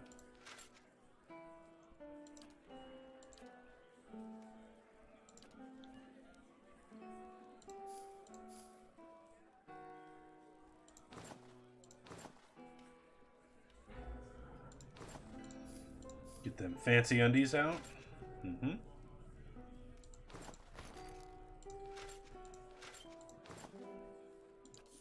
That's how you make money.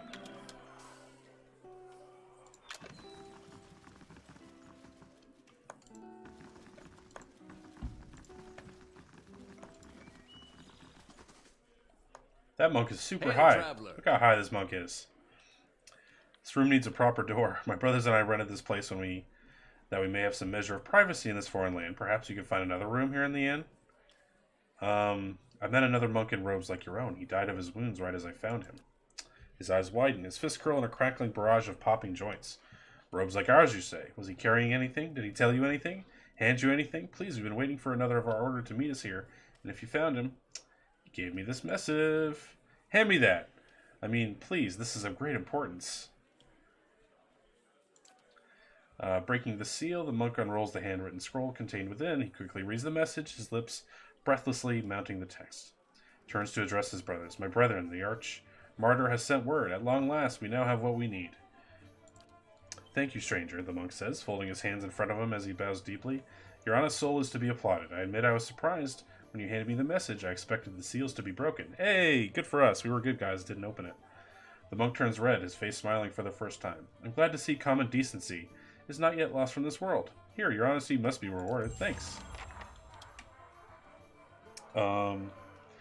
We got the item Ayla Brachia. Whatever that is. Let's find out. It's a shield. Cool. Can I use a shield and a gun? No, the guns are two-handed. I don't think a shield will really help you that much. Ouch. Okay, it's not very good, but whatever.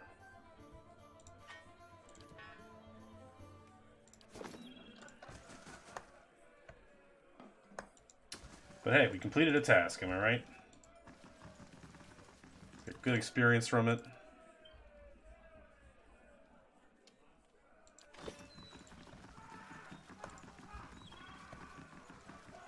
Oh, you want to talk? Sure. Gods keep you.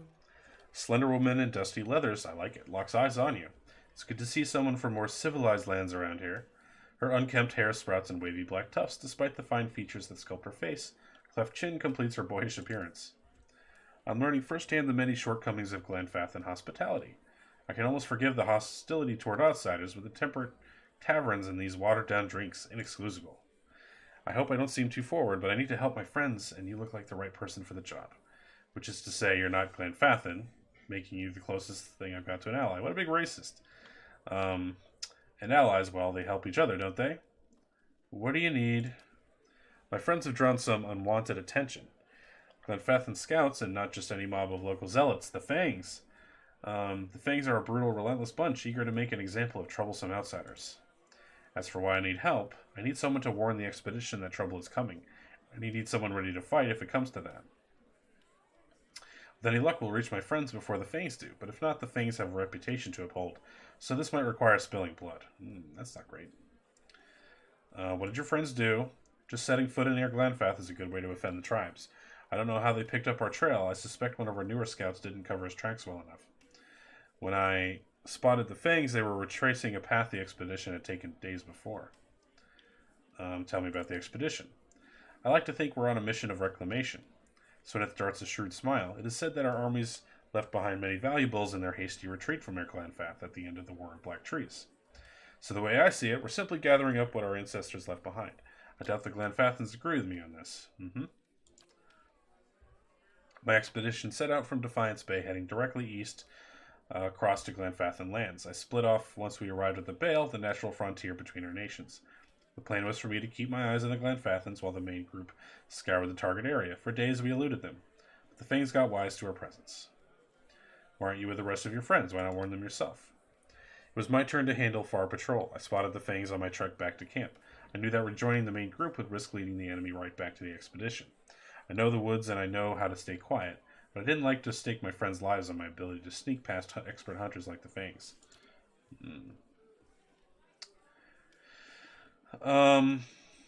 Yeah, they are criminals by custom.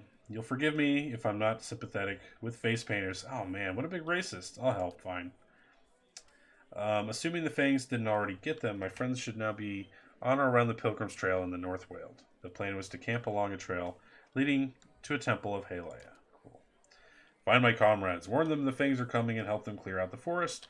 I'll head out first on my own to see if I can't lead the Fangs astray and buy us time. If the gods smile on us, we won't have to draw steel. Should it come to that, I'm glad you're on our side. Thanks. New quest. Hi, you. Okay. Nothing to say.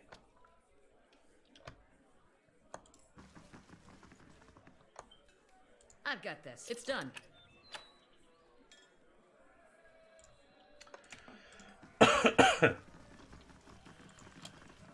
Hello. Who are you? Cool. Well, no one here has any lore for me. It's just regular folks.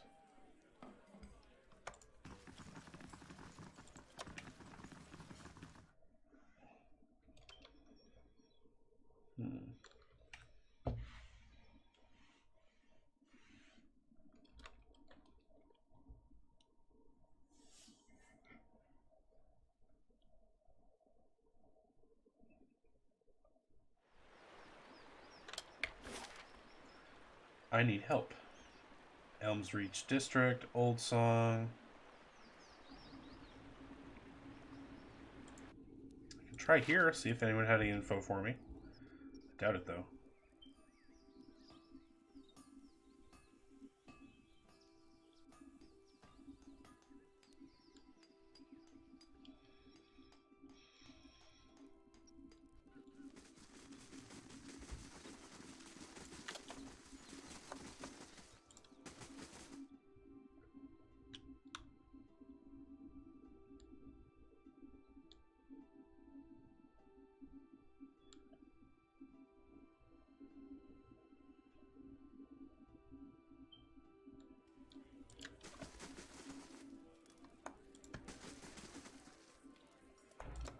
Estremor? Mm-hmm. Yeah, I don't think these people are going to be able to help us.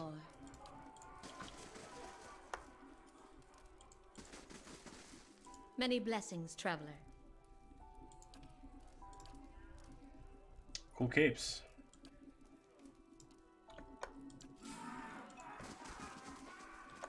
Builder's wisdom to you. Nope, nobody's got anything for me. How am I going to find out info about these people?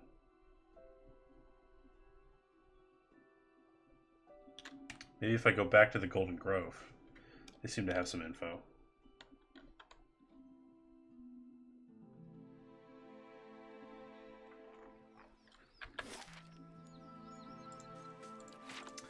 And I've not been to Old Song, so I'll have to try that as well. We'll do that first.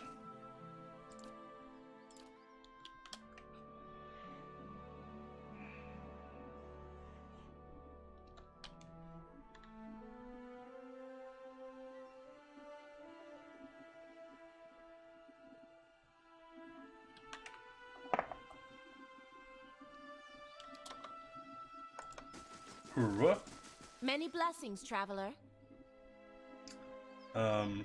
What stands before me? Hi. I do not see Estremor often, and believe me, I see many things. Perhaps you want to see them too. She's got lots going on here, but what do you got for sale? Big scrolls. Not much for me. Hi, kitty. Give me your cat. I need more cats.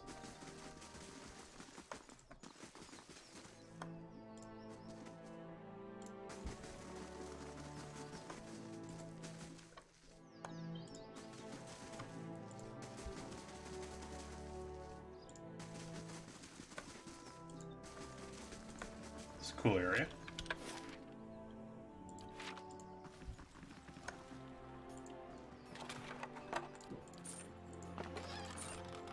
Thanks for the free money.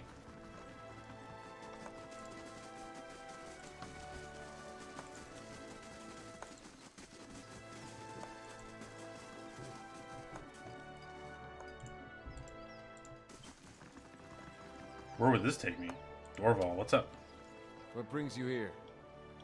It's been a very long time since an outsider sought passage to the Isle. What is it?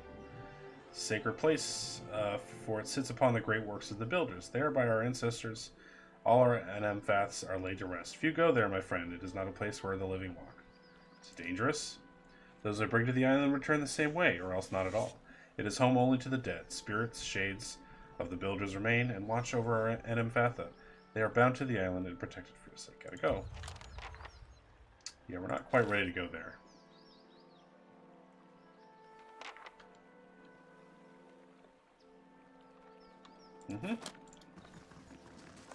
Well, we got some lore about that. Still not what we're looking for, though. This almost feels like home.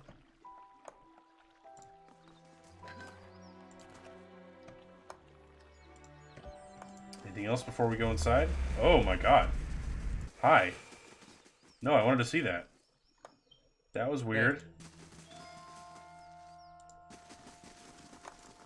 I think I walked away too quickly. That's a shame. That's a shame. We can't stay down here. Someone must go to the nest eventually. Onwin, 2 wood elves, a man and a woman, wear colorful robes embroidered with a matching emblem, a winged egg. Apart from their clothing, they couldn't be more different. She folds her arms and continually scowls at the broken walls around them. He, on the other hand, mutters prayers, his shade-dappled face as tranquil as a cloudless sky. Just how are we supposed to worship the Sky Mother from among the weeds, This is a disgrace. Calm yourself. We should be grateful that she protected us from the winged terror. Besides, even here we have a visitor. This is the Temple of Hyleia? A sharp tongue indeed. You Fuck hear off. this, Wag? Fuck off. Relax, Anouin. I'm sure she meant nothing by it. Forgive my consort. She's been rather excitable of late. Me too. This is not, as you seem to recognize, our actual temple. It's merely a shrine we've set up after this business with the dragon. Oh, you got a dragon too. I can't handle any more dragons. I haven't even handled any of the dragons that I've got on my plate already. Excitable? Of course I'm excitable. I am livid, and you should be too, Cosfath. There's a dragon in our goddess's sanctuary. If you'd listened to me in the first place, we could have called on the Fangs and sent them after the beast. But no, you advised caution. Now word spread that the dragon ate a few of our followers, and anyone willing to slay it wants an Anumphos ransom for the job. Cool. I told you a larger party wouldn't stand a chance. By the time the first half reached the top of the mountain, the second half would still be stuck in the pass. They'd be burned alive. Contrary to Anouin's suggestion, I am in favor of sending someone to kill the dragon. But I suggest a smaller party, and one willing to seek Helia's blessing. I could go. You could. Yeah. What she means is that this is no mere drake, but a fully grown dragon, and one that has willingly moved into a populated area. You'll want every advantage at your disposal, including the blessing of the Sky Mother herself. I would suggest that you petition her directly at Ter Evra. Kind of already working on another one, but maybe. You'd want to follow the path here. You'll pass through the North Weald, but the way up the mountain continues from there. It's near one of the big circles laid by the builders. And I should go. No questions. Maneha has dialogue. Okay. So you knew this Theos character ages ago. That right? Yeah, to some degree. And that was what? A few 100 years ago? 1,000? Sometime. You don't think there's a single dragon here you can't negotiate with? I've failed to negotiate with all of them so far. They've eventually got pissed off at me and told me to piss off. But, yeah. And I fought them and I died. But I did think that, we had a chance to go forward without too much problems. Yeah. But I just didn't have the stats for it. What's that even like, remembering something from so long ago? What bothers me is that Theos remembers more about my own past than I do. Yeah. That may be a mercy. Okay, I know. You love forgetting things, Maneha. That's what's got me thinking about Theos. Those Delamgon said he remembers everything. I mean, can you imagine? Recalling centuries in perfect detail. Every lost love. Every failed dream. Torture. And from the gods he purportedly serves, no less. You ever wonder how that's changed him? Whether Theos would have chosen this path all those lifetimes ago if he'd known where it would lead? I pity him for it. If he wanted, he could have chosen differently. Perhaps Theos began with good intentions. A person might commit horrible acts in defense of noble ideals. Theos' acts are proof of his inherent wickedness. A worthier person would never do what he's done.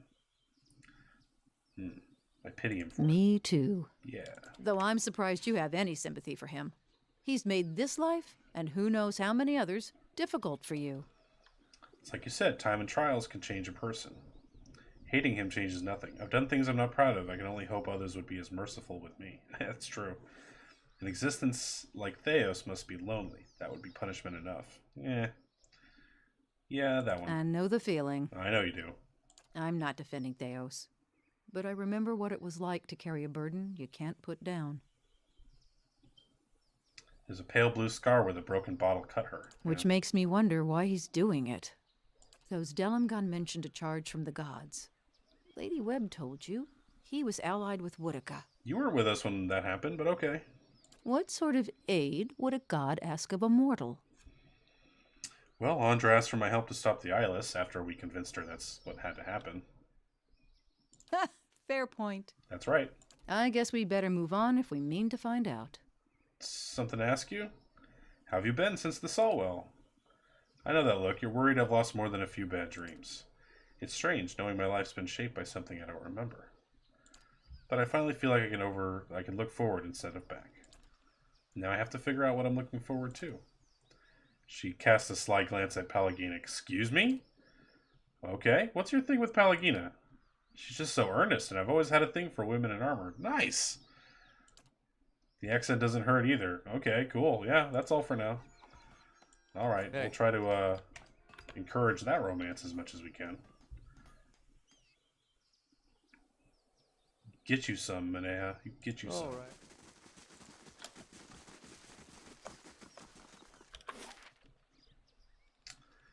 Alright.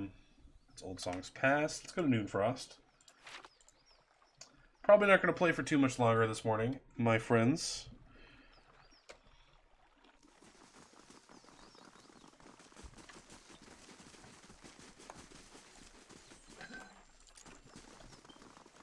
We've accomplished much this day. Feels good.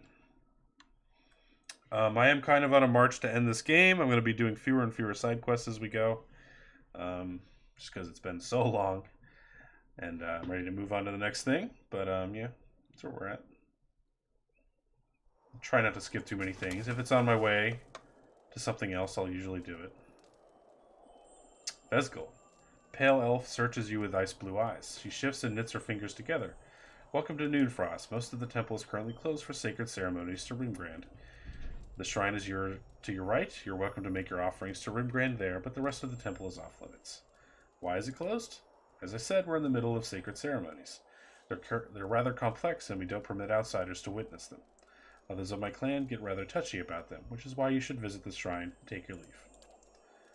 What are you doing here? My clan journeyed from the White That Wins to pay homage to Rimgrand here at Noonfrost.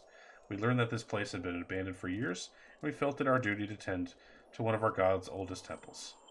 It has been a long journey, but Rimgrand demands endurance. No doubt he will reward us for ours. I hope it is. Tell me about Rimgrand. He's the god of cold, entropy, and collapse. Many see him as a harsh god, but few recognize that he also gives life in his own way. All things wind to a merciful end in his shadow, only to feed creation elsewhere. But he is a silent god, and his ways are mysterious. To follow him is to accept inevitability without explanation. In this matter, and in the legacy, it seems the gods are often silent when we most crave guidance. Thanks, GM. Bye.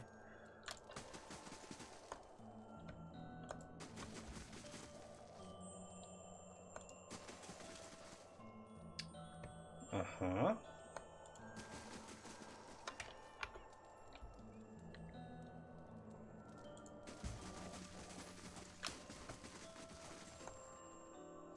Whew, good thing I sold most of my jewelry.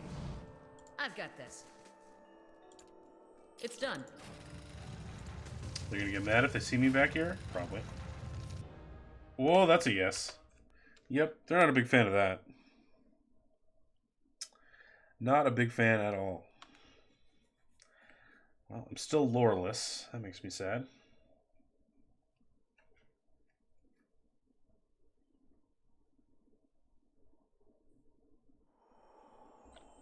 Of course.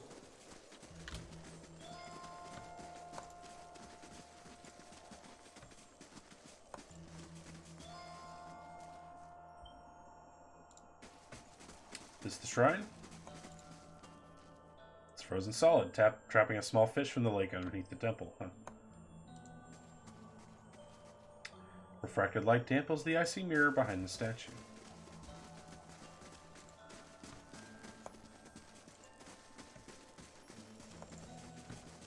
That's pretty cool.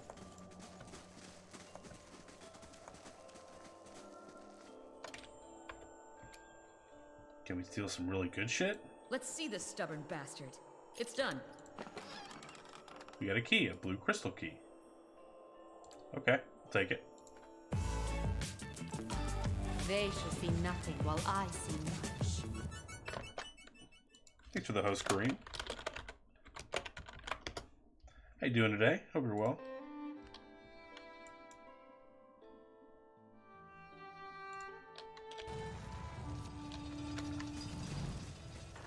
right then. Well, I have the key. That's cool. Hold, Wanderer. Hi. Venturing beyond all doors is forbidden. Do not trespass against our will. Okay. You insist. I'm here. Maybe I can send just I'm on the Sagani in tight here. guys. It's done.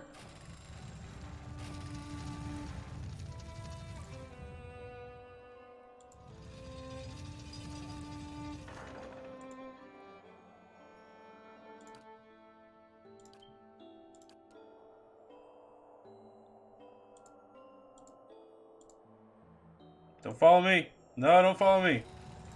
No, you don't follow me either. Oh, we got found. Okay, so that's going to be tough.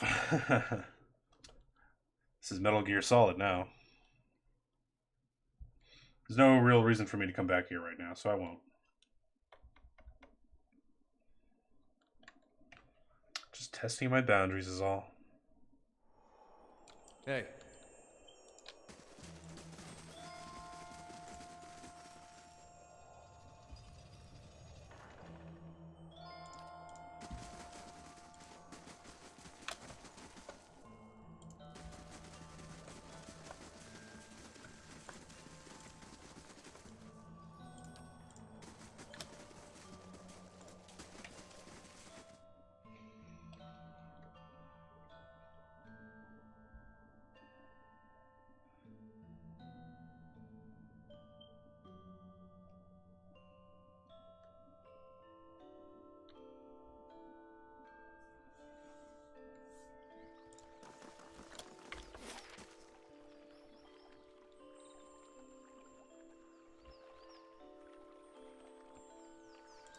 Guess I could try the pass. It'll take me to North Wales and then the temple. That's all fine. But you have to warn those people. I guess we'll do it.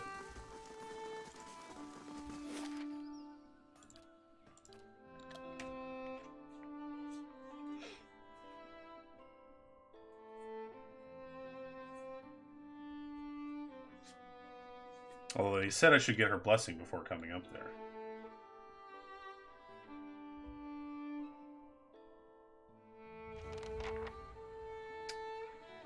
Find the Deer Wooden Expedition by the Pilgrims' Camp in the Northwold Wilderness. Okay, we'll do that and then we'll end our stream. I'm sure we'll find a fight or two here. To stretch our legs.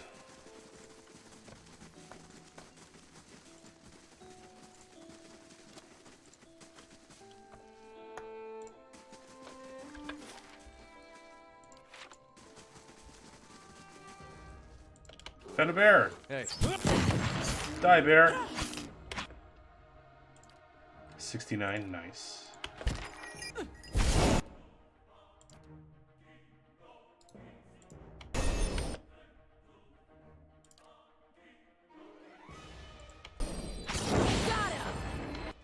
Don't kill the bear, I'm sorry, but it must die. Both of them. And pretty easily, it turns out. All right, then. Sorry, Mel. Bear's gotta go.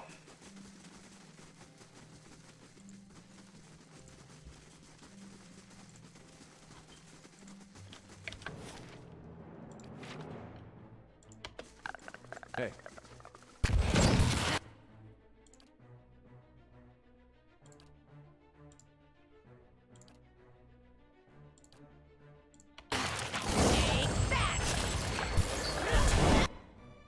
Oh, yeah.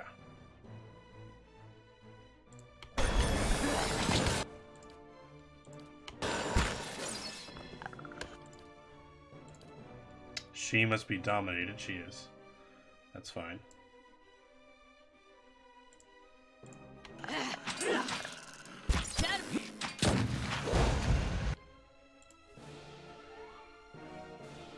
Now she's fine again. Yep, big scaries.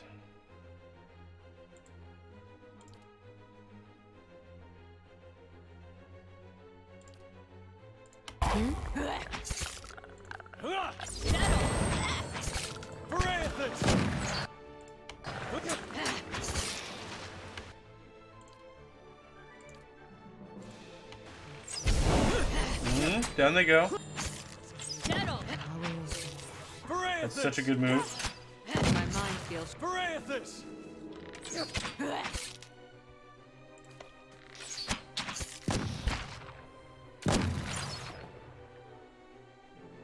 Hey.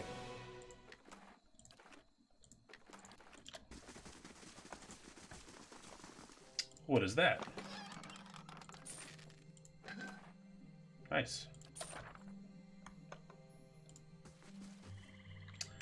Winding stair hugs the cliffside, providing an impressive view as you work your way higher and higher. Hold on, let's just leave for now. Let's go down here.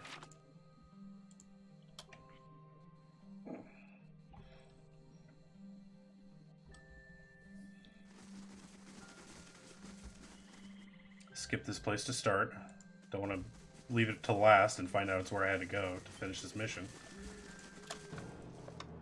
A wolf leader? Hey. Leader of the pack.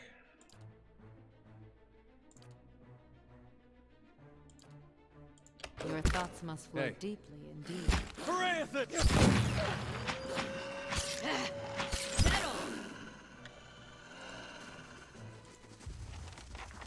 Well, we found the expedition.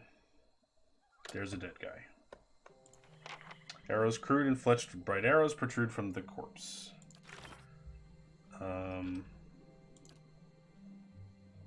Found the ruins where Swineth's expedition camped. There are signs of battle everywhere. Tracks on the ground run directly east, probably made by the expedition while retreating for battle. Huh? Hey.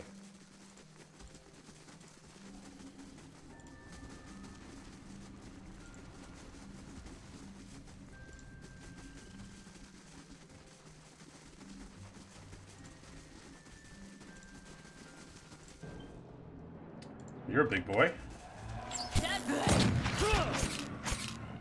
Leave it to me. Hey. Oh boy. Hey. I found the rest.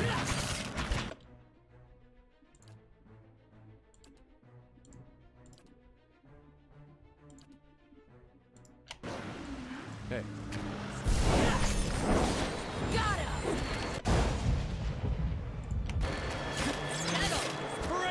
These rain blights are a pain in the ass and they must go.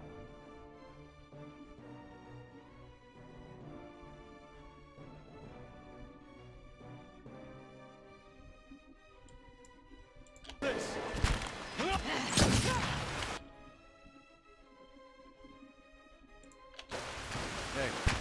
Leave it to me. Leave it to me. Hey.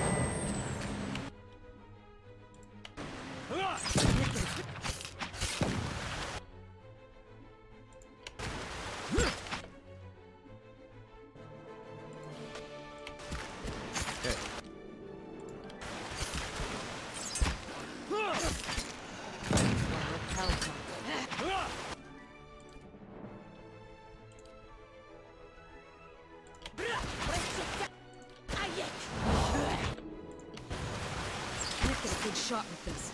You're not getting through me.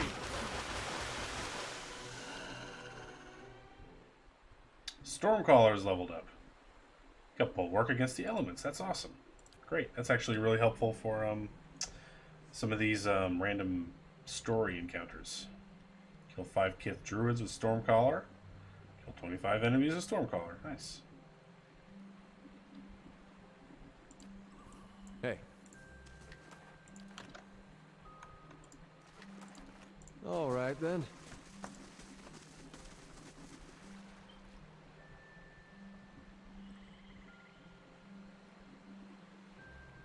Thank you so much, yeah. It's the same stream, but thanks for the double lurks.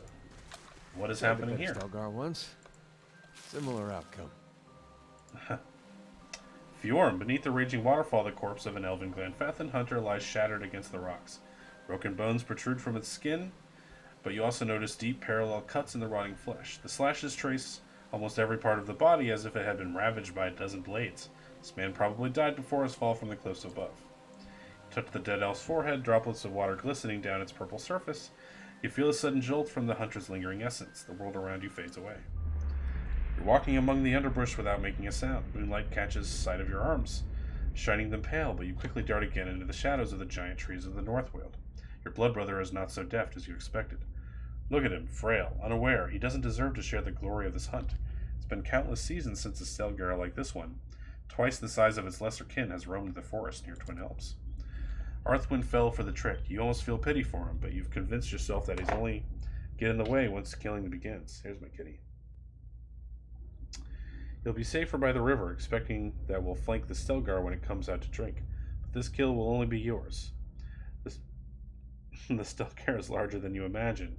It stands without fear atop the waterfall's ridge, its silhouette cutting a monstrous hole against the mantle of the night sky.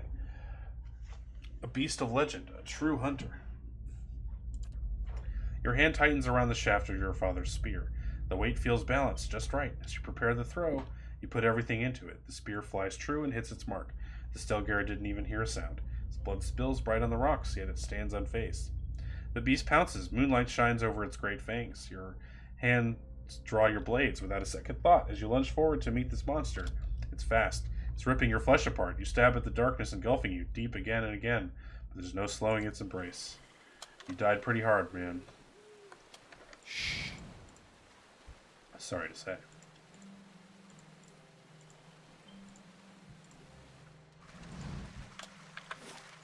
Okay. Nothing for us there. Don't seem to be able to get on the other side of this cliff here. Oh, I can. Okay, great. Over here. Hey, what's up? Swineth hides in a tall underbrush. Twigs poke out of her hair. Chunks of dried mud cling waist high to her leather leggings. Quiet. Keep low. Take a look. My friends are up there, over the lip of the hill. There were signs of the battle of the camp. I wasn't fast enough. Pox-ridden fangs. Magrin burned them all. How did the fangs get here? I cut a decoy path, set false campfires, and dusted over every footprint I could find. It didn't slow them much. What's going on? The fangs must have caught the scent and rushed the group. She begins to run her gloved fingers over her hair and stops. The pressure snaps one of the twigs stuck on her black curls. Some of my friends are still alive, but the fangs have them surrounded. The expedition, or what remains of it, has taken cover in some ruins above these cliffs. The fangs must be toying with them, or letting them starve a bit before the next attack. We need to act or they're as good as dead. I'll see what I can do. Maybe you can find a way around the fangs. There's got to be another way up to that ridge. You aren't dressed like my men. Perhaps you could try talking to them? They might not think you're with us. Okay. Please help. I already have enough friends to bury. Sure, whatever.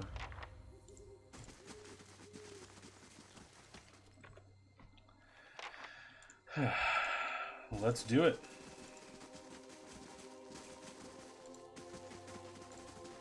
What brings you here?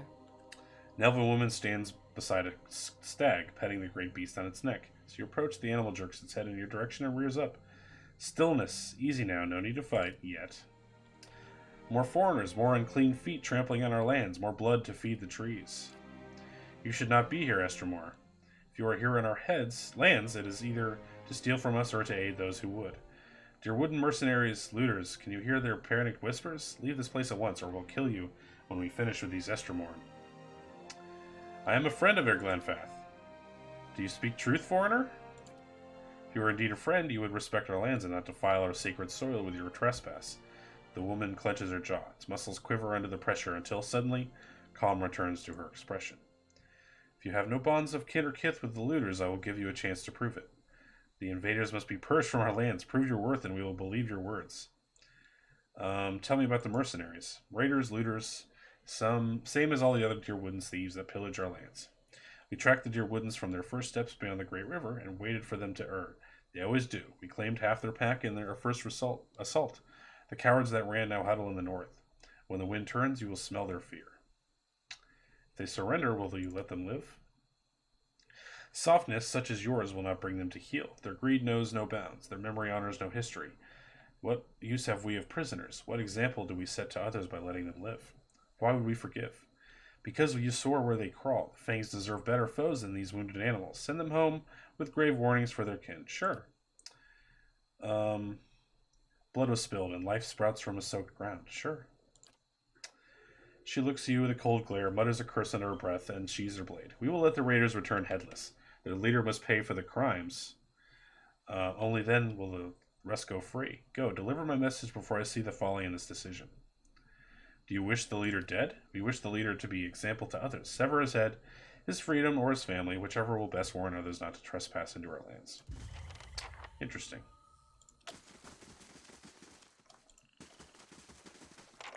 Well, we have something to do in here now. That's good. This is the middle zone right here. Hey, Captain Esmar, stop. Friend or foe? You're not Glenfathan. By Magran, friend or foe, I said. Calm down, I'm a friend. Sword still pointing at you, the man gives a sideways glance to his companions and nods. A rare and welcome sight, friends and this far from home. Look at us, hiding in the rocks and holding in our guts. Fangs. They've bloodied us, and now we're trapped. Swyneth sent me. What happened? Resourceful girl. We assume the Glenfathans killed her before coming upon us. I'm relieved she's alive. Doubly relieved she brought help. The tribesmen ambushed us as we made camp. The fight was a lopsided slaughter. In the melee, someone tripped through the campfire. We were lucky in our regard.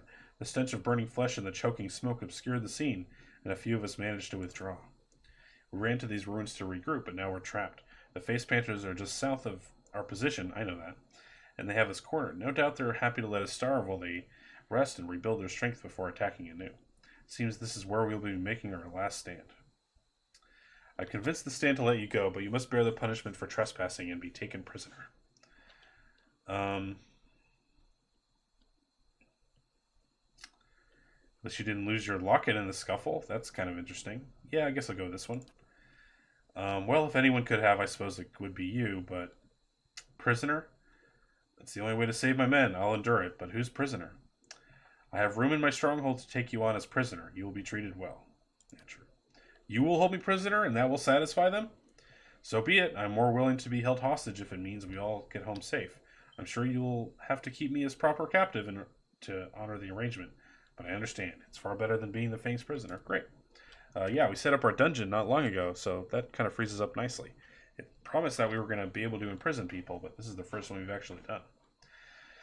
Oh, God, I've talked so much this morning. I gotta stop. The captain turns to his company. Each of his soldiers stare back, pale with fear.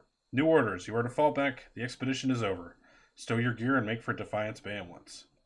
They exchange glances, waiting for the first one to obey. Are you deaf? I won't tell you again. Go now. Esmar's booming voice brings the reluctant mercenaries into action. Wounds are dressed one last time.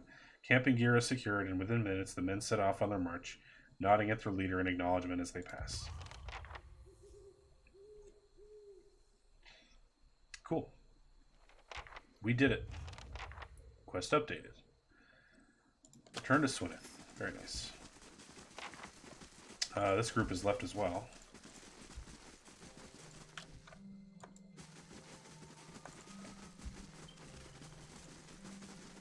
Hey, you.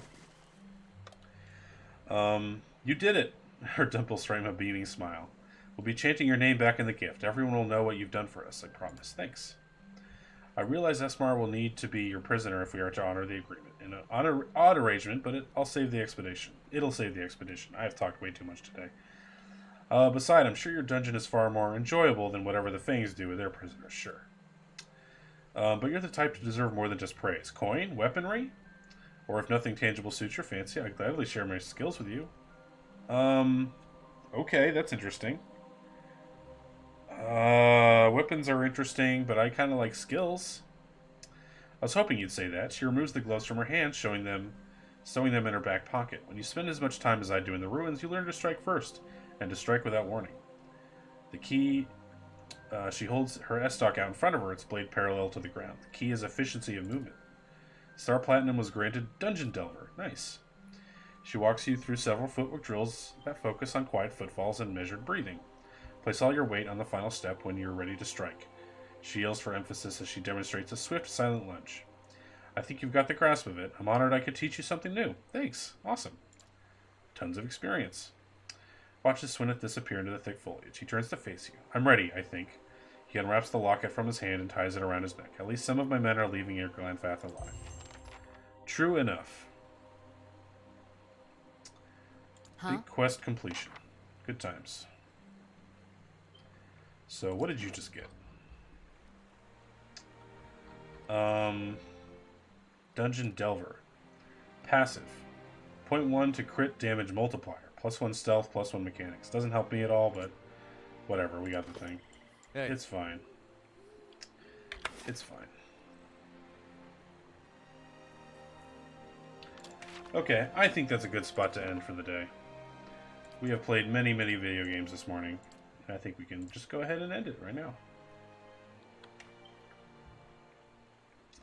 Thanks to everyone who said hi. Thanks Elfwin, Sapphire, Mel. Love you guys. Love all you guys so much. You're all so cool and brave. I love you so much. Who else did we say? T'Challais. Thanks again for saying hi. Hi Zeb. And Southern Princess, of course. You guys are all so very nice. But our stream is ended for the morning. I may come back later on today. We'll see. It's always a big we'll see. I don't know. I never know. Is the music playing? It better be. There it is. Let's go ahead and raid Silver Tiger. We love Silver Tiger.